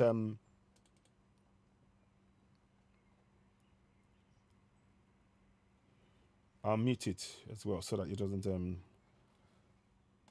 okay.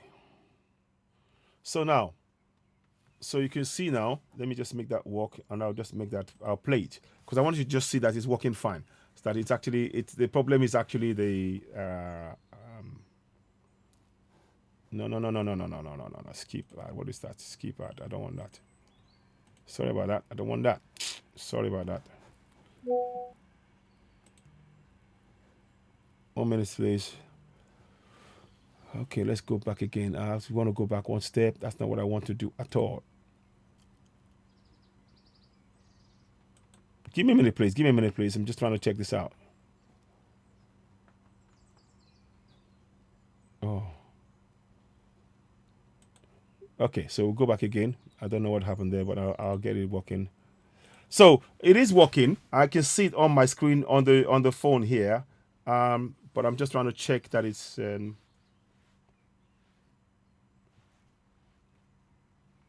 let's go back in there. Let me go back in again.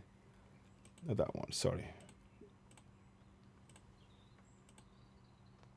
Okay, switch account. Sorry about that. I'm just trying to get this thing working. Sometimes it just takes time. Please go ahead and subscribe. Help us grow the platform. They've banned us. They blocked us on Facebook, and they've obviously they've demonetized several of our platforms because we speak truth to power. But we're not going to be stopping. We'll continue. We are here to just enlighten, to awaken, to make people know that we have the power to make the change. What you can do to help us really is to just subscribe. That's the best way you can help us, and we really need that. We really need your support in doing that. We really need your support. And let's have a look at what's going on here. So hopefully that should be cracking along as it should. So that is the platform that you're seeing there. Let me see if it will work. I'm hoping that it will do it. I can see it on here, but I think I know what it is. It's the system here. Facebook seems to be playing about. I don't know why. But anyway, let's put that at one side. So I just wanted to just show you. So we are on YouTube. Go ahead and subscribe. As I'm watching it now, as I said, it is working fine. So it is working fine. So please, I want you all to just bear in mind, 347 billion naira equates to $753 billion. That they should be handing out to your local government area now. So in fact, if you add the one from December last year, it should be 1.7 billion. And that is the funds that you can use. Those two, $1.7 billion in the local government area, will make a big difference. These are the kind of money that your state house of assembly members, your governors, your deputy governors, your house of reps, your senators, they are all sitting on that money. If you do not participate in the governance by questioning them and demanding for those funds, show them this expose that I just showed you. Every 2 months, these funds are coming out every 2 months. If you don't question them, you cannot build anything in your community. We need to participate in our own governance. Please, please, please. I hope this is making sense. I am pleading with you all. You need to share this to everybody that you know of, because that is the only way that change can happen. I know that definitely Facebook is really, So good afternoon, Yabo Lubomi Oluwole. Thank you. I appreciate you very much. These are the kind of things that we should be talking about.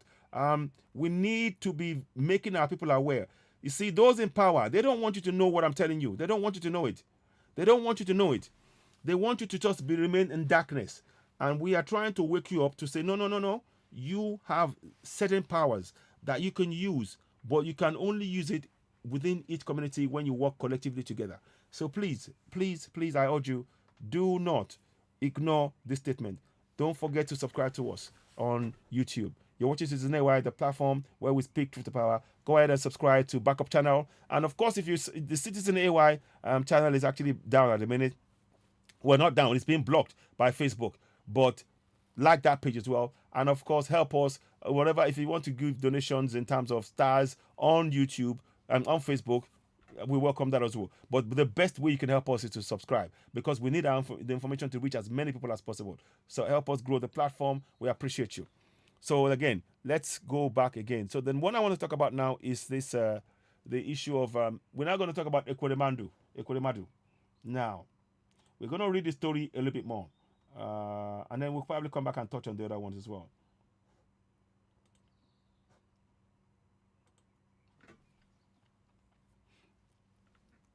So let's do this now. Don't know if it will make sense. We'll try this one. So, a former deputy Senate president Ike Ekweremadu and his wife Beatrice have been found guilty. Have been found guilty of organ trafficking in United Kingdom. The duo, alongside a medical doctor, Dr. Obina Obeta, were found guilty of facilitating the travel of a young man to Britain with a view to his exploitation after a 6-week trial at the Old Bailey. They criminally conspired to bring the 21-year-old Lagos street trader to London to exploit him for his kidney. The jury found on Thursday. The judge, Justice Jeremy Johnson, will pass a sentence at a later date. So I wanted you to just read that. This is it is quite sad. It is quite sad. It is quite sad. It is quite sad to see that somebody the fall from grace, shall we say? You know, and it just shows you. So you can see his picture there. That is him and his wife. So they've both been found guilty. They're going to be they've been convicted, but now they're going to get sentenced. Then we don't know how long they will get sentenced for.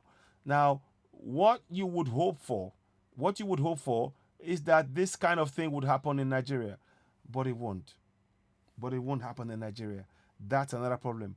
And those of you, the reason I'm touching on this is those of you expecting that suddenly when the OB questioning of the taking INEC to court and everything else will yield the result that you want.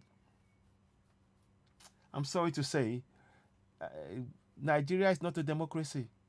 The fact of the matter is that don't expect a sudden change in the verdict to suit because those who are there. The judiciary is not independent. The judiciary is not independent, and I hope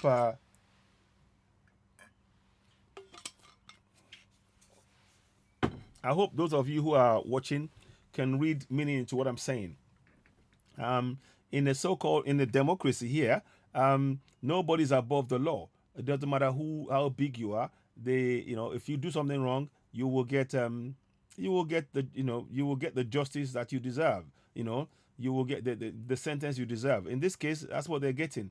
Now, I fully understand as a parent, the two of them, I understand their concern for their daughter, because that's what I've understood, that the daughter is unwell and that drove them.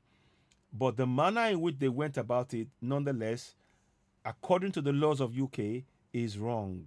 Now, these are, again, what the reason why they're coming to you. Let us look at it. Why are they coming to do organ transplant in the UK? Because there is no hospital facilities in Nigeria that they can rely on. Look, the time has come. These people who fail to provide infrastructure, roads, water, light, now when they need something, they take our money and go and fix. Why don't they build the facilities so that we have everything on ground?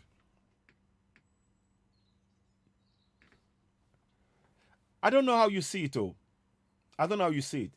All of this is a symptom of what is going on. And apparently, from what we are hearing, there are Ekweremadu has got a countless amount of properties in the UK. And one has to ask the question, if that's the case, where did the funds for those properties come from? We're saying it. If our government must invest, if you're going to say Nigeria is great, then Nigeria has to be catering for the needs of Nigerians. As it stands, Nigeria is not great because it fails, blatantly fails to cater for the needs of the citizens. The citizens are being blamed by the government. They say jobless youth. They will say, lazy youth and all of that.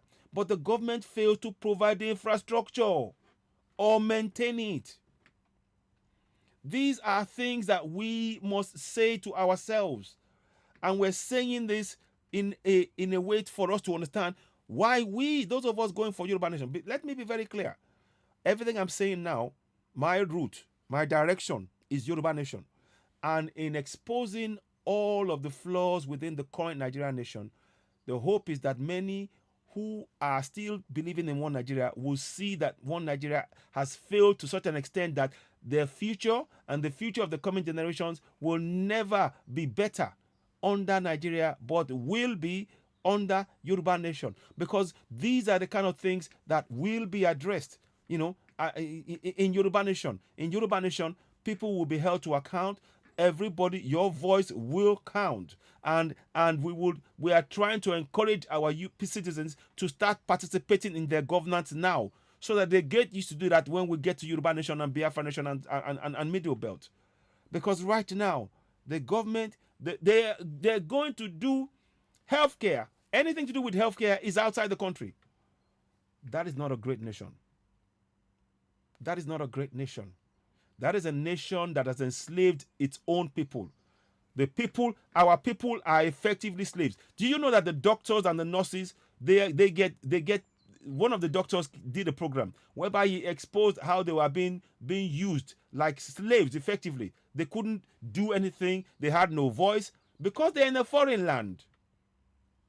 But then someone will tell you one Nigeria is great. How is one Nigeria great when people who have studied, they spent money, their parents gave them money, studied in Nigeria to treat Nigerians, only for them to have no other choice but to go out of the country? But then they tell you one Nigeria great. How is one Nigeria great? How is one Nigeria great? I'm just asking, how is one Nigeria great? Those of you who espouse, I support one Nigeria. I love my country, I no go die. Now inside I go do and die. When they do me so, I go do. Waiting you to talk. I bet we can't talk with that. Country we no bother whether you die or whether you survive. But country we no provide you with health care. Which kind of country be that? How you go call love talk? Say they love person where they hate you. That not suffer head though. If you don't know. If you don't know, not suffer head though. That one na real suffer head. Now me I can't tell you now. Say I bet me wake up oh. Me na Yoruba nation. Me and others like me. Na me a dey gidigba for Yoruba nation. I dey tell you now the problem we dey with una one Nigeria. Una one Nigeria. They suppress and oppress. The money where they supposed give una, they go take and go do this kind nonsense for foreign country. You see, that now why me at the talk say make we comot one Nigerian a fraud. They not mean well, oh. They not mean well. You see, he not do now. The president elect now, he get health problem. They no get health care for where they function for Nigeria. Now where they go Obodo. Abi no be so. See this one now. He won't do his daughter get a kidney wahala. They carry him. Can't carry one bobo, carry and go. One go comot a kidney. Give him daughter. To say we get better health care. Therefore, they do inside Nigeria. I be no be so, my people. I beg you. I just they ask you now how una take Siam. How una take Siam. I know say Facebook they mess up with our broadcast. I beg no vex. May una not forget to may una help me go subscribe for Citizen AY Backup channel for YouTube. I beg. Because Facebook they do one kind with my broadcast. May una help me subscribe. May una help me. I want as they watch watching this do so. I want make una listen to this song again. I fit see if I fit try them. If you know do I go do one kind. Make I see. I won't make you hear that how long again because the song get meaning, it get message inside. Make I try. If you know do what I want, I go just there you go. Okay, I go do this. If you did mess up, I go just do I get one plan. Okay. No, listen, no. Listen to the words. I beg, no, listen to the words. I beg, yeah. My people, I throw it a low. Hey. Maybe I hear. No, I hear the words.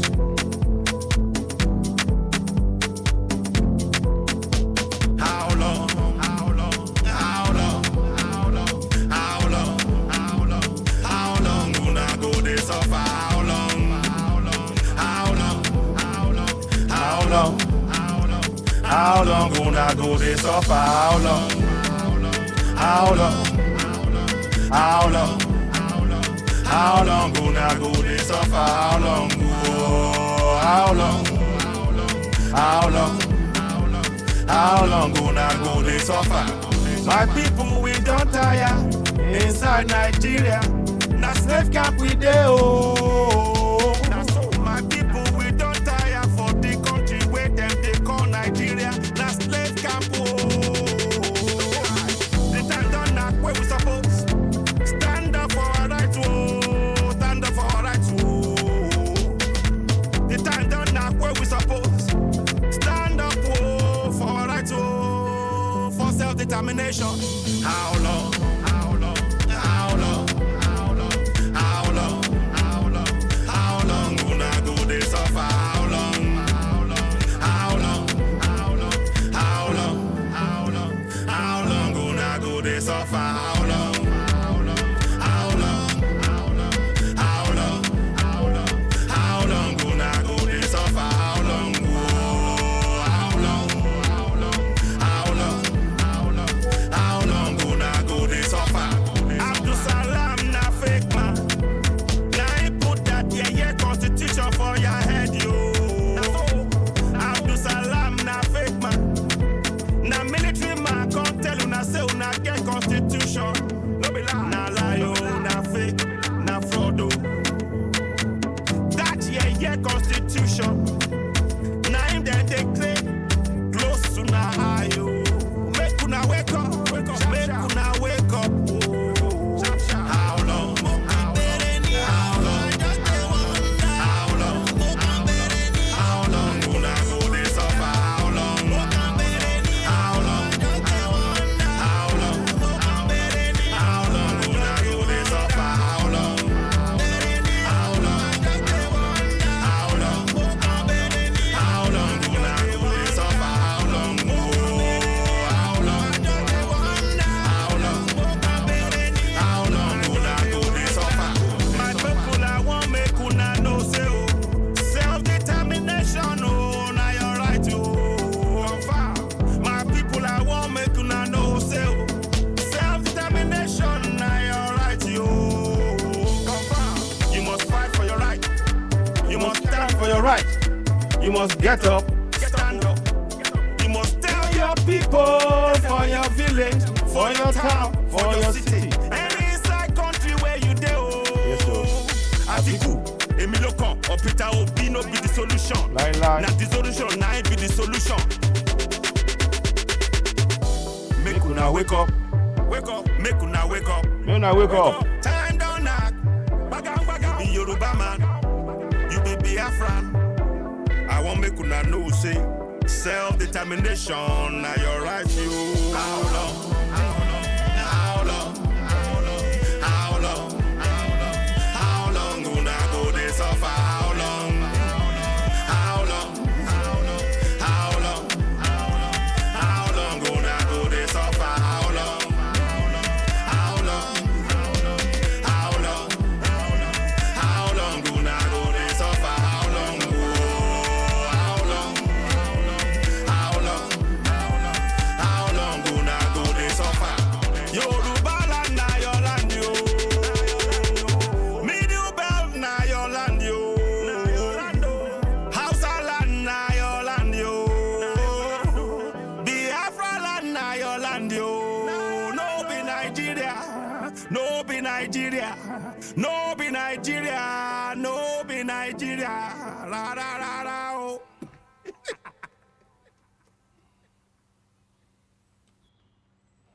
Yes, yes. Thank you for listening. That's how long when I go to suffer. It's a song I wrote.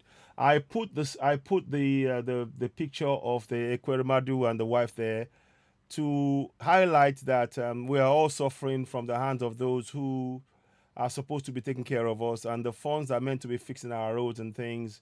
They find their way into their pocket to buying homes abroad, give themselves medical treatment abroad, holidays abroad, and all of that. And it's a message that hopefully it's in pidgin English that we can all relate to. You can download it from iTunes and Spotify. Help us grow the awareness about that program, about the song. How long we're not going to suffer. It's very, very apt and very, very important. So thank you for listening to that song. Please do share it. So we'll crack on a little bit more, talk about this a bit more. Like I said, they are finding money to go and get healthcare treatment abroad. They are all doing the same thing. Tinubu now, we are hearing, he, going abroad because he was tired. He had to, rest because of his exertions during the campaign, and all of that. And we, the people, are the ones suffering. Like I told you, 343 billion naira money meant for local government is not being given to them. And like I said, in total, 1.7 billion. 1 billion in December, 7 billion now, 753 million in February, just gone. Those two amounts, that is money that should be for each and every local government area. And that is money that you can use to begin to fix things in your community. That is money that they're sitting on and they're spending. Nobody's questioning them. If you do not participate in your governance, you cannot get good roads. You won't get water. You won't get light. I mean, these are the bitter truth we're telling you. And this is the solution that we need. We have to participate in our governance. And we are prepared to teach each and every community how you go about the process of questioning. It is a very simple process. You need to collectively come together, one community to the next, and begin to question them. The information that we present to you is something you can take to your community and to the local government council and question them. Take it to the House of Assembly and question them. This is something they provided. It's their document. It's not something that somebody came up with and go, oh, by the way, I'm taking this one today. I'm just going to bring that. This is their own information. So please, I want to urge us all that we really must. Let me show you again to show you 753 billion million dollars. That is money that should be in your community. Those kind of funds, you can now begin to instruct your local councillor, your local government, your local chairman. Look, the funds here we haven't got, and you walk them around and you keep chasing them. That must be business. Your community must become your business, because when your community is functioning, your business will thrive. When your roads in your community is working, your business will thrive. When your light in your community is working, your business will thrive. There will be safety and security. These are all connected. The church, having a great mosque, will not build your community. You need to question those who you put in governance. I can't overemphasize how important this is. So thank you very much, Yabo. Yeah, I appreciate it. Thank you. Thank you very much. I appreciate that, my sister. Thank you. So please, those of you watching, we really, really need your support in this struggle. We have to empower our people. Like I said, we have funds. I just showed you. Again, let me go back and bring you that information. There's money. It's not like there isn't money. And that is what we're trying to really... I'm showing you here. This is just February this month. Last month. February. Let me give the exact... In February 2023. In February. Let me see what date I was given. So I want to tell you the funds that was made available to your local government area. But they won't receive it because the state government sits on it. In fact, the money that they get there, that is the money they will use for elections. The money meant for your roads, your schools, your water, your light, your bridge, they will use it for elections. That is why you will see the likes of MC Oluomo throwing bags of rice, because that's that money that they, instead of it going to your community to make your life better. If your lives are better, you will not be bowing to MC Oluomo. You won't need to bow to anybody. You need to begin to demand your collective rights. And that is what we're trying to do. That is the solution. I know a lot of people don't want to hear this, but that is what is going on. You see, it says here. You see, that's what they're doing. That's the new. If you just, by simply taking action collectively, you can change so much. You can change so much. You can really begin to impact your community. But if you are believing that just praying in the face of what we are telling you, it is not praying that will solve it all. It is not praying that will solve it. It is taking collective action, one community to the next, exercising the powers laid down within the 1999 Constitution, Section 14(2)(a). Sovereignty belongs to the people, from whom the government, through this constitution, derives all its powers. I'm going to read that to you again. That is 14.2a, 14.2c. Participation by the people shall be mandated according to the constitution, or what's that effect. So you have the power to participate in your government. You need to combine sovereignty with your participation. Holding this money. This is money that they've released. It's in the papers. February, $753 million, right? Plus $1 billion from December. Nobody has asked questions. Every community must start asking questions. That is the solution. It's not going to any church and pray. I am sorry to say. It is not going to a mosque and praying. It is working to collectively within your community and begin to hold your councillor, local government chairman, your local government, your state of assembly, your governors, your deputy governors, your senators, your house of reps. Begin to hold them to account. And even that money is small. But if you begin to use that money, begin to hold them, get them to use it in your communities, you will get a big difference. And that participation will mean that the funds, when you start participating, those who are in government, they'll be afraid to spend public money because they know they will have to account for it community by community. Please, that is the solution. It is not praying. It is not looking to the heavens. It is our collective effort that will achieve this. Please, I know what we're saying here is something that people don't want to hear. They will say it's impossible, but it's not. Try it first. Community by community. We are even prepared to show you how to do this from one community to the next by coming together and questioning. 343 billion naira is a lot of money. Imagine that within all your communities. You can, and that is in every 2 months. This money comes out. They got in December, and now they got in February. Every 2 months. These are money that you don't question. There's money in our community, but we need to participate in our own governance. Please, don't. I don't want to. We cannot. This information now is something that we need to ask, share, because a lot of people are not talking about this. I don't want to give you false hope that somebody. If you think that a politician will solve your problem with this kind of information, they won't. They are going to take the money and put in their pocket. But when every community comes together and begin to question them, this funds is meant to come to my community. We need it in that. And you start doing that every time. You have to consistently, continuously and resolutely. You have to be resolute. Consistently, continuously and resolute. You have to be resolute about demanding for the funds because these are the funds they are giving you the information. If you are ignoring this and going to the church and expecting the church to give you a miracle, the church are part of the problem because guess what? Some of these funds are ending up in the hands of the pastors and the imams. Some of the local government funds that are meant to come to your government is going to their hands because the government are using them to close your eyes. You need to wake up. Please, I know you don't want to hear this. Please share this information. And I really want to make sure that people are aware. Like I said, this is information that I'm sharing with you. Very, very important information. $753 million for your local government area. If you don't question and begin to put pressure on those you elect into office, you will not get the road you want. You will not get the water you want. You will not get the light you want. You will not get that in your community. We need to actively participate in our governance. That is the biggest job that we face now. We need to train each and every community how to do it. How do you go about doing it? Let me give you a quick rundown. In every community, what you need to do, come together as a community, set up a committee for roads, a committee for water, a committee for light, a committee for schools, a committee for bridges, a committee for healthcare, a committee, all areas, a committee for rent.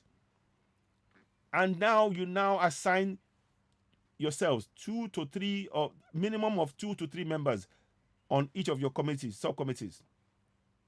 And then you now call the local councillor to your community and say, look, these are the problems we have.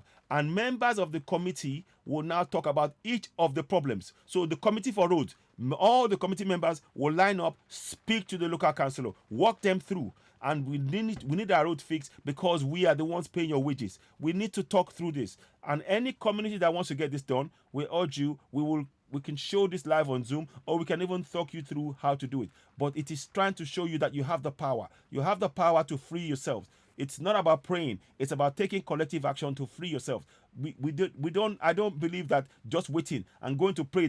No pastor, no imam can fix your road for you, but you yourselves. When you work collectively together, then you can get that road. You can get that water. You can get that light. The funds are there. I am showing you the funds. In December, 1 billion. In February, 7 billion. That's 1.7 billion.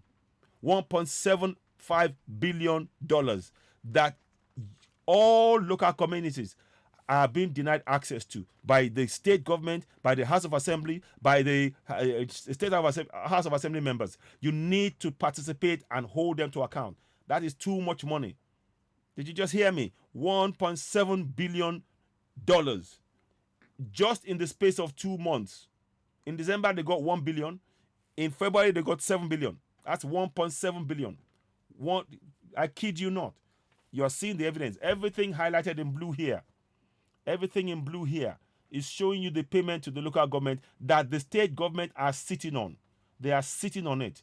And our people, we need to teach our people about how to demand their rights. That is why we're showing you about the Constitution, Section 14.2c. I want you to know that off head. Sorry. See that? Let me show you. Go back again.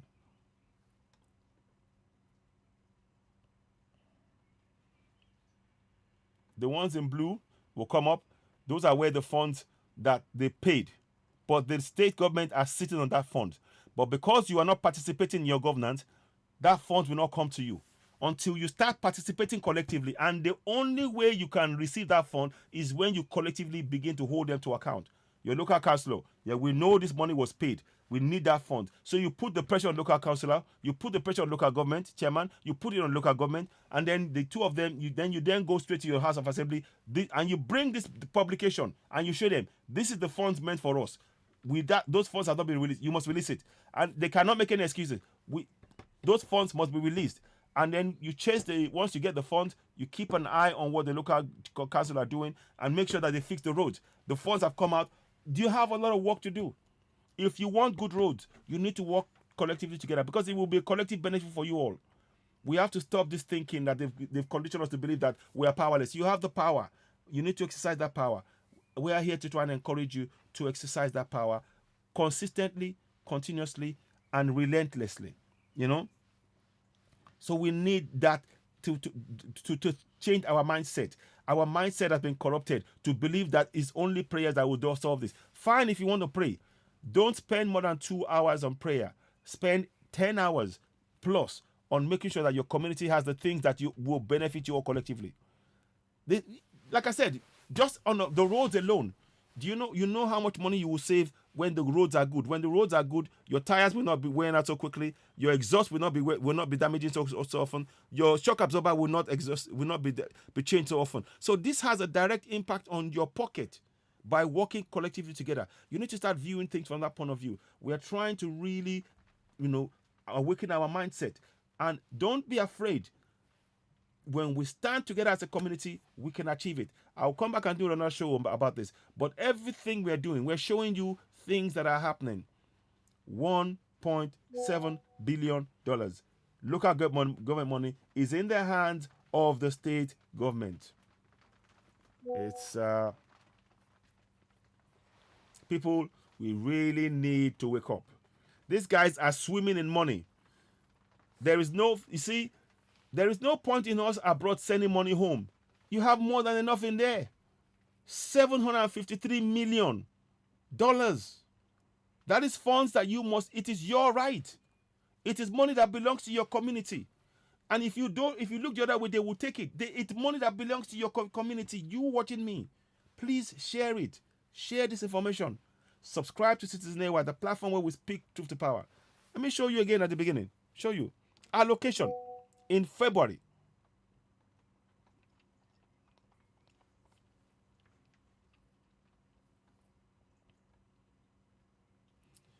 Okay, so now look at this. So the Federation Account Allocation Committee, you see, that in fact the money that they're giving is even small, to be honest. But because you're not participating in it, you won't know.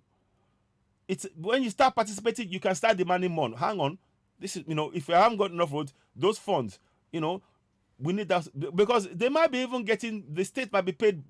They'll be taking that money and splitting among themselves because they're not nobody's holding them to account. Here we go.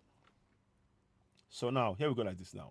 Let me read it now. So the Federation Account Allocation Committee has shared 722.66677 billion February 2023 to federal government, state, and local government councils. Now, like I said, please keep in mind the local government councils, they are not under the Constitution. They have no powers under the 1999 Constitution. Let me show you what I mean so that you understand why this is so important. They cannot ask for those funds, but you can. You as a community, you can, because they haven't got powers. You have powers. You as a community, you have the power to hold the local government, the state government to account because you have powers within the Constitution. Let me show you again. I'm going to show you. And those are the powers you're exercising. If you do not exercise that powers, then you cannot complain. And that's what we're trying to get us to really think about. So let me go here. 111. I want you to go and look at the Constitution right now. Go with me. Follow me. Because that is important. The local government, they don't have constitutional powers. But you as a sovereignty, you have the powers. Please, I urge you, exercise that power. The time is now. Do not ignore this statement. Every community, you have a role to play in this. You can improve your lives tomorrow. Literally. You can improve your life tomorrow. The hopelessness that they portrayed for you is a lie that you can break apart in one day. All you have to do is to begin to work collectively together from one community to the next. Let me show you what I mean. So I think it's 14. Let's go 14. I'll show you in a minute. I mean, I want to show you something. So we're going to go here. A minute. Look at this now. If you look at this here now, please understand this now. We're looking at section right now. We're looking at section 7, 6, A, and B. I'm going to highlight it. Please share this information to make you understand that you truly have the powers. The local government haven't got the powers, but you do. You as a community do. Watch this now. Watch. Please watch. Please watch. Please watch. I'm showing and highlighting this for you. Now, subject to the provisions of this Constitution. A. The National Assembly shall make provisions for the statutory allocation of public revenue to local government councils in the Federation. So, the federal government makes allocations for allocation of funds to local government councils in the Federation. So, they've done that. So the federal government now, what does it do now? Goes to the next step. They are in the Constitution. B. The House of Assembly of a state shall make provisions of the statutory allocation of public revenue to local government councils within the state. So the funds that come from the local government to the local government, they hand it down to the state. Now here's the problem. Please understand this. There is no place here where the local government is shown or stated as the one receiving those funds as mandatory. That is a must that they must. They don't have anything in there. Are you understanding? They don't have. The local government don't have constitutional powers. The local government don't have constitutional. So because they haven't got constitutional powers, that means that the funds I just spoke to you about, the 300 and let me see. The 343 billion naira, the local government cannot make any constitutional claim to it. They cannot demand it. They can request for it, but they won't get it because they have no constitutional powers.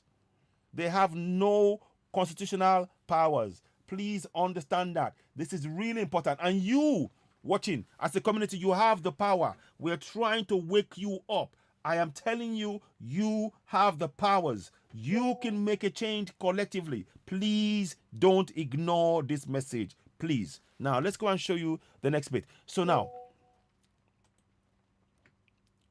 let's go and look at section 14.2a.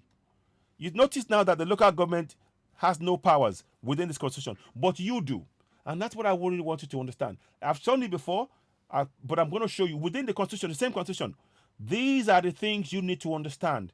Please. It says here, the federal government of Nigeria, state based on the principles of democracy and social justice, it is hereby accordingly declared that, listen to this. Look at this now. I want you to look at this now.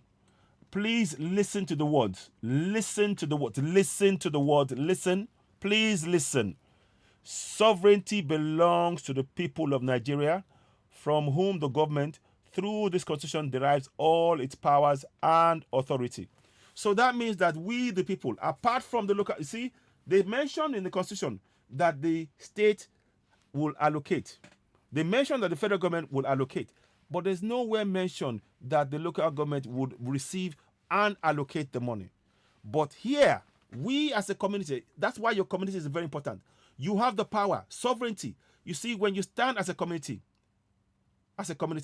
you are expressing your sovereignty.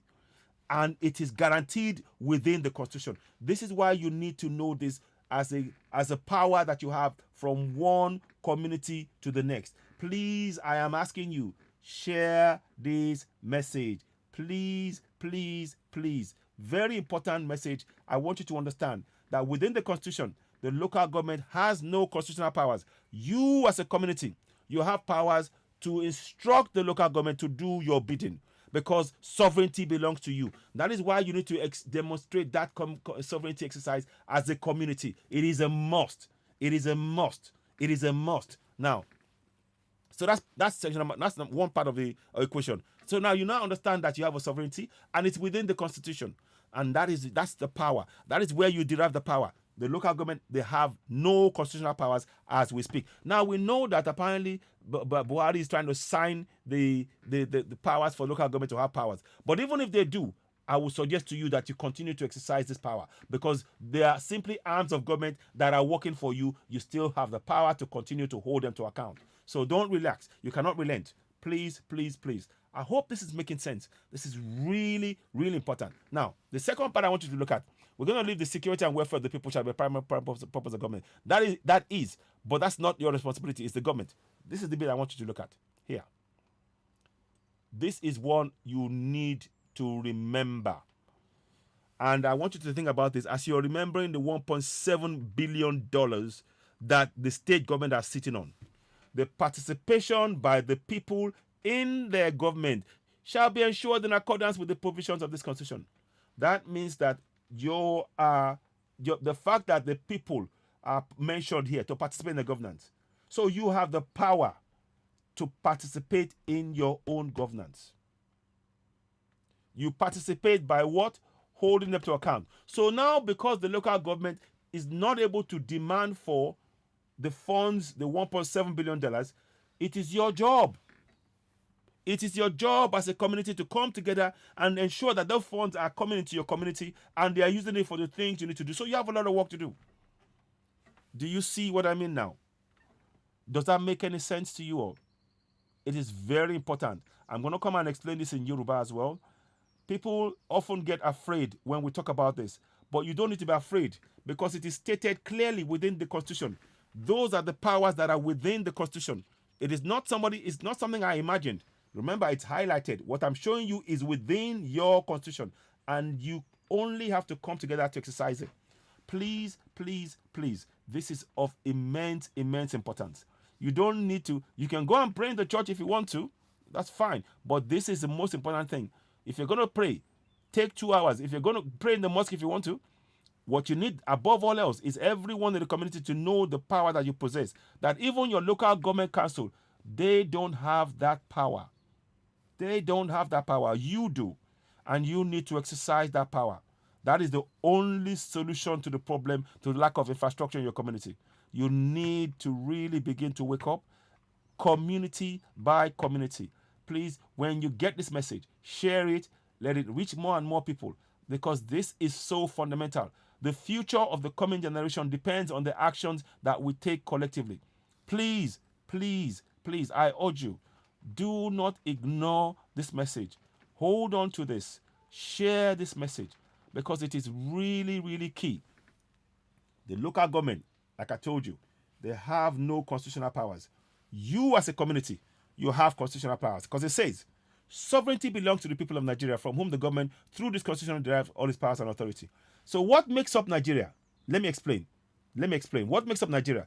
Nigeria is made up of a group of sovereigns. What are sovereigns? They are members of a community. Small members of a community now constitute what you call local government. The local government is now constituted in a state, and the state is now part of an entire nation. So you can see the connection. So the sovereignty belongs to you, and you in your community, you are a sovereign. You express that sovereignty as a collective. That is how you can achieve and get the things you want. You need to stand as a community, as members in the community, to work together. I hope that message is clear. That message, please screenshot this. Give it to people. I'm going to put those two things together to make sure you people understand that the local government, they have no constitutional powers, but you as a community, you do. And you can begin to use that to hold the state government to account. Yes, we know that the Buhari has now passed a law to address that, but until that happens, assume that it's not working. And even if it does happen, you need to continue. We need the coming generation to get used to begin to exercise this right, the power that they possess. I'm urging you, please, this is so, so important. This is so, so important. Again, like I said, in just 2 months, $1.7 billion. $1.7 billion. This is money that every local government area should be demanding. And how do you do that? Your community must begin to demand it. You must begin to go to every community member must go to the council and then your state house of assembly, demanding that the funds that is meant for your community is released, because you have the power, and they cannot refuse you, because sovereignty belongs to you. And that's what you need to start off with. You start off showing everyone in the state that sovereignty belongs to you. You as a community, you are coming together and exercising your sovereignty to demand for the infrastructure within your community. That is your right, as stated within the Constitution. Please, you need to understand that. I'm urging you. That is the best way we can make this change. We are here we are all equals in my eyes. In my eyes, we are all human beings. We all deserve the best of the finer things in life, and we are rich beyond compare. Look at the funds.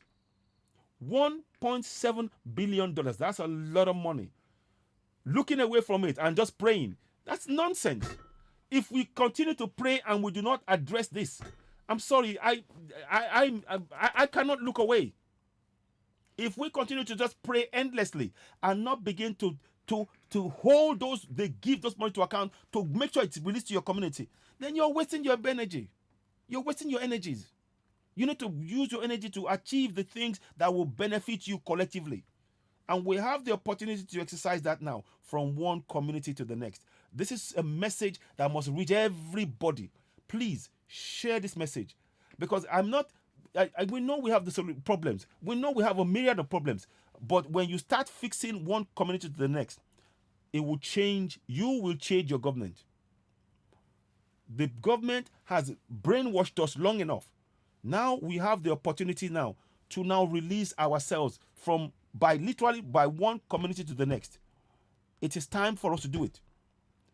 We can put a stop to all these killings and everything else when we start exercising ourselves within our community to hold the government to account. Please, I urge you. This is not something to just a throwaway comment. Please participate in your own governance as mandated within the Constitution. The local government don't have the powers that you have. You have the powers as a community. You have the powers. The local government are also answerable to you.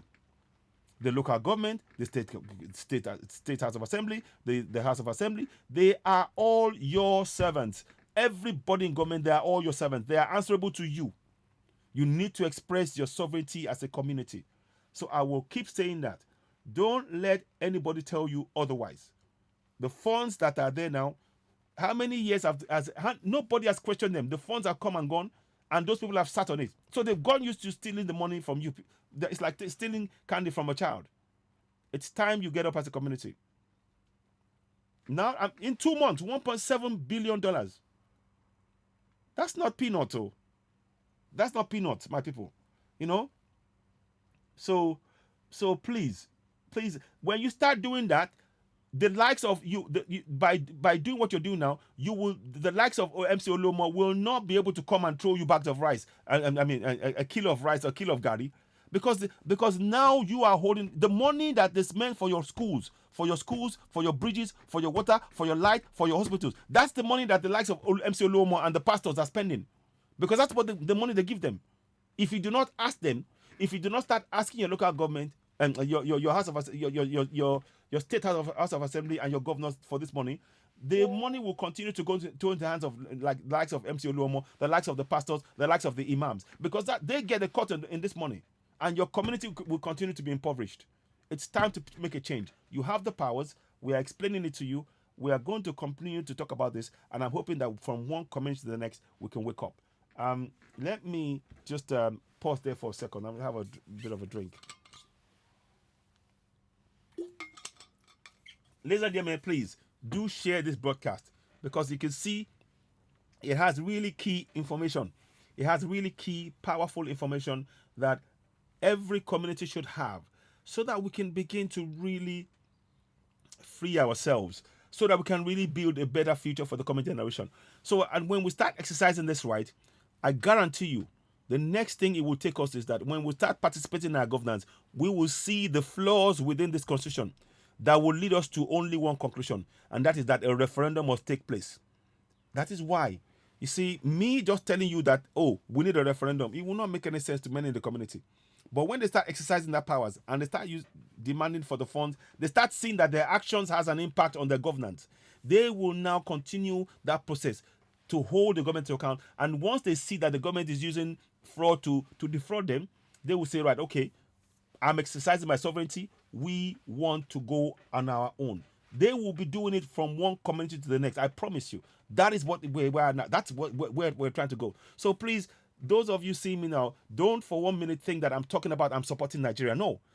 The people must understand the powers they possess within this fraudulent constitution and be able to use those powers to achieve the common goal, which is ultimately self-determination.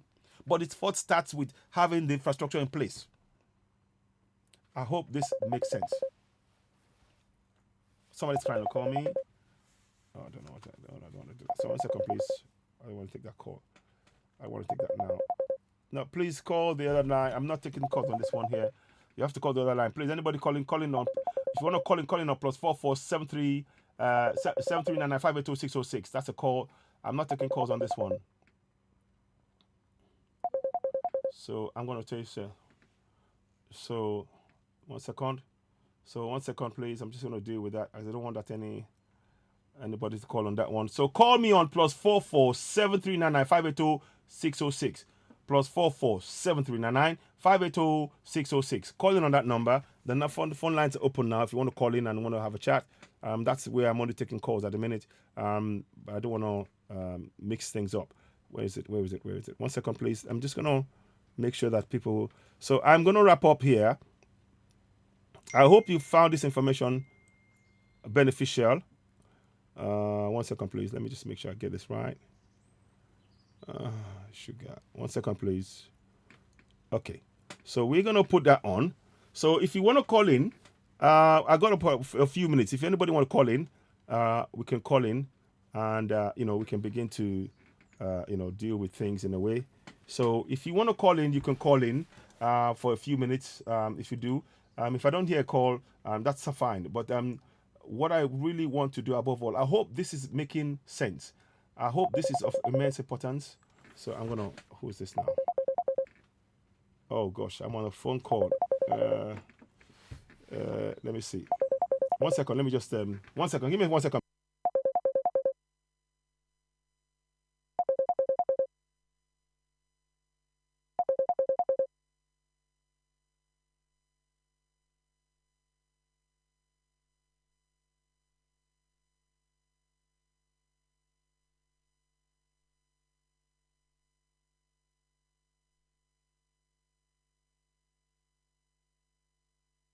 Yeah, so 1 second, please. So I'll see if I can call that person if they want to call again. I'm not too sure who that is. But so what I'm saying before I go is this. Please do take the time to study through and go through what we've been talking about on the broadcast this afternoon. I hope you found it beneficial. It is really, really important. When you look at all of these people here, I'm going to give you that picture before I go again. If you do want to call in, these people here, that's MC Oluomo, is praying the money, the paper, all of that kilo of rice and everything else. Mark my words, they are the funds that are meant to come to your local government area. But because the local government have no powers, they can't demand for it. You have the power to demand for it. But they are putting the churches and the mosques in front of your eyes to never question them. You need to get used to start questioning them, to start exercising your powers, so that you can get infrastructure in your community. The infrastructure within your community is the key to all of this. And if we start exercising that powers, things will change to a certain extent. And then we'll get us to the point whereby we can go for referendum. I hope that helps. I hope this makes some sense. If anybody wants to call in, you can call in on +44 739 606. If you want any comment, if you want to make any comments, you can also leave comments on the pages. Please, please, please, I urge you, do not forget to go and subscribe to Citizen AY on YouTube. Help us grow the platform. It would really help us if you can help us, to reach more people that way. Because what we are trying to do now is to really change the mindset of our people. We've been put to sleep, and we need to wake up collectively. It has to be a collective effort to achieve the change we all desire. Individually, we cannot achieve it. That is why the sovereignty. You need to understand that the exercising of our sovereignty collectively is the only way out of this mess. And I hope that many of you watching this podcast will take that and something that you can share with everybody in our collective communities. Please do not ignore this message. Let us continue to speak to our people, to awaken our people. We have the power to make the change. Let us begin to use those powers. Oh, somebody's just trying to call me. Let me see. Oops, there's a lot of calls coming, pictures and voice. See, I get so much videos. Let me see. There's a lot of calls trying to come in there. Okay. So and also please let's not forget. I'd like you to type free Martins Idakpini hashtag free Martins Idakpini. He's a man that exposed what the military were doing with our money. He even exposed that they used the 1 billion excess crude oil meant for buying hardware to fight Boko Haram, that it was embezzled. He exposed the fact that Atahiru and Alex Bade were both killed because they didn't support the use of those funds for being looted. So please, hashtag free Martins Idakpini. Let me just put that up. We continue to ask for him to be freed. He's still, he shouldn't have been arrested in the first place. He did a great job for the people, and he exposed the lies. But as we all know, what is going on is that he's still in incarceration. And I want you to please share, just hashtag free Martins Idakpini. I'll put it on there. You're seeing it. Please, let's continue. It really is important that we continue to enlighten our people. We do have the tools to make a big difference, and we must begin to exercise that collectively. We have the power to really hold those who are in governance to account. And unless we take that step, nothing will change. So please, before you go, I urge you all, spread this message. Our people have the power. Local government don't have the power currently that we possess as communities. We need to exercise those powers, and we must continue from one community to the next. That is the only solution.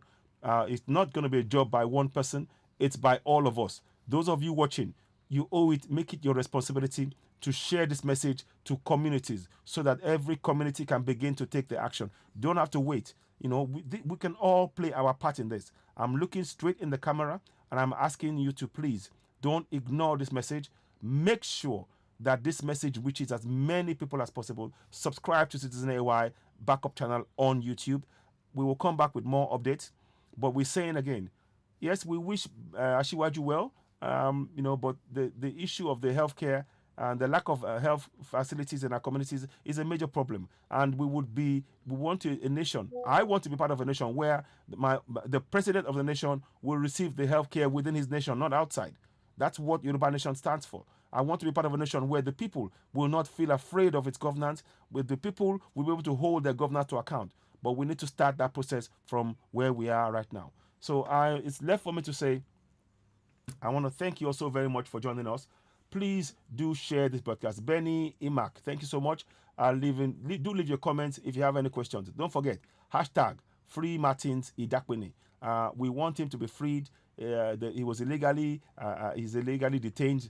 He shouldn't have been arrested. He should have been released after 90 days, according to military constitution. But anyway, you know what it is. There's no laws. That nation, they don't follow laws. And we need to begin to exercise our constitutional powers. We must exercise those powers. That is the way out of the current imprisonment and impoverishment that they placed us. We need to express that collectively. Every community in the South, in the Middle Belt, even the houses, they need to know this information. And I've endeavored to translate this to Yoruba. My Igbo brothers, I'm asking you, translate those two things I said with you. Translate it to Igbo. I may do it myself, but I don't know the words in that language that well. So, and also my Middle Belt brothers, we need that message. It's spending 6-7 hours in a church when and in a mosque, when $1.7 billion in just 2 months is being taken and nobody's asking questions.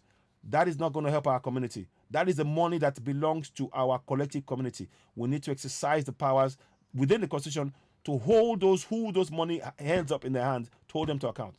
So thank you so much. You're watching Titenewa, the platform where we speak truth to power.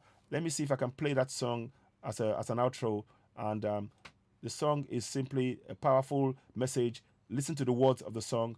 It might be a bit what's the word? It might have a bit of a break in terms of the visuals, but the words of the song are important. How long are we going to suffer? We are giving you information. We need to all use that message. Every one of us. Please keep in mind, the object of this discussion for me is and remains Yoruba Nation. And all of this is to empower people to know that we have the power to hold those who are in government to account. And even indeed, once we start exercising those powers, it will lead us to one thing and one thing only: the exercising our rights via self-determination referendum. So before you go, I want to thank you so much. Here we go. Listen to the song, How Long Am I Going to Suffer? Here we go.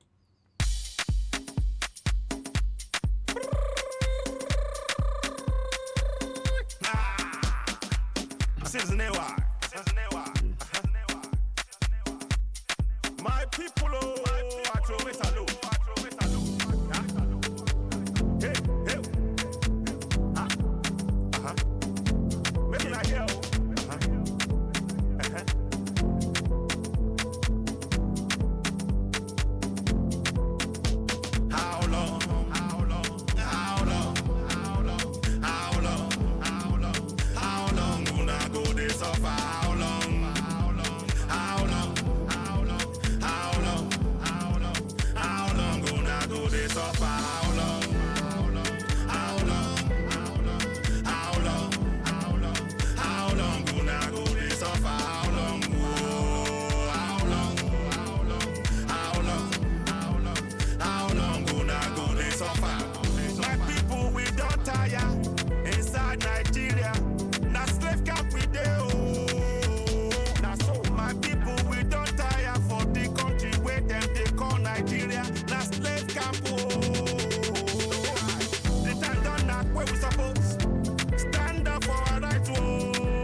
Determination. How long?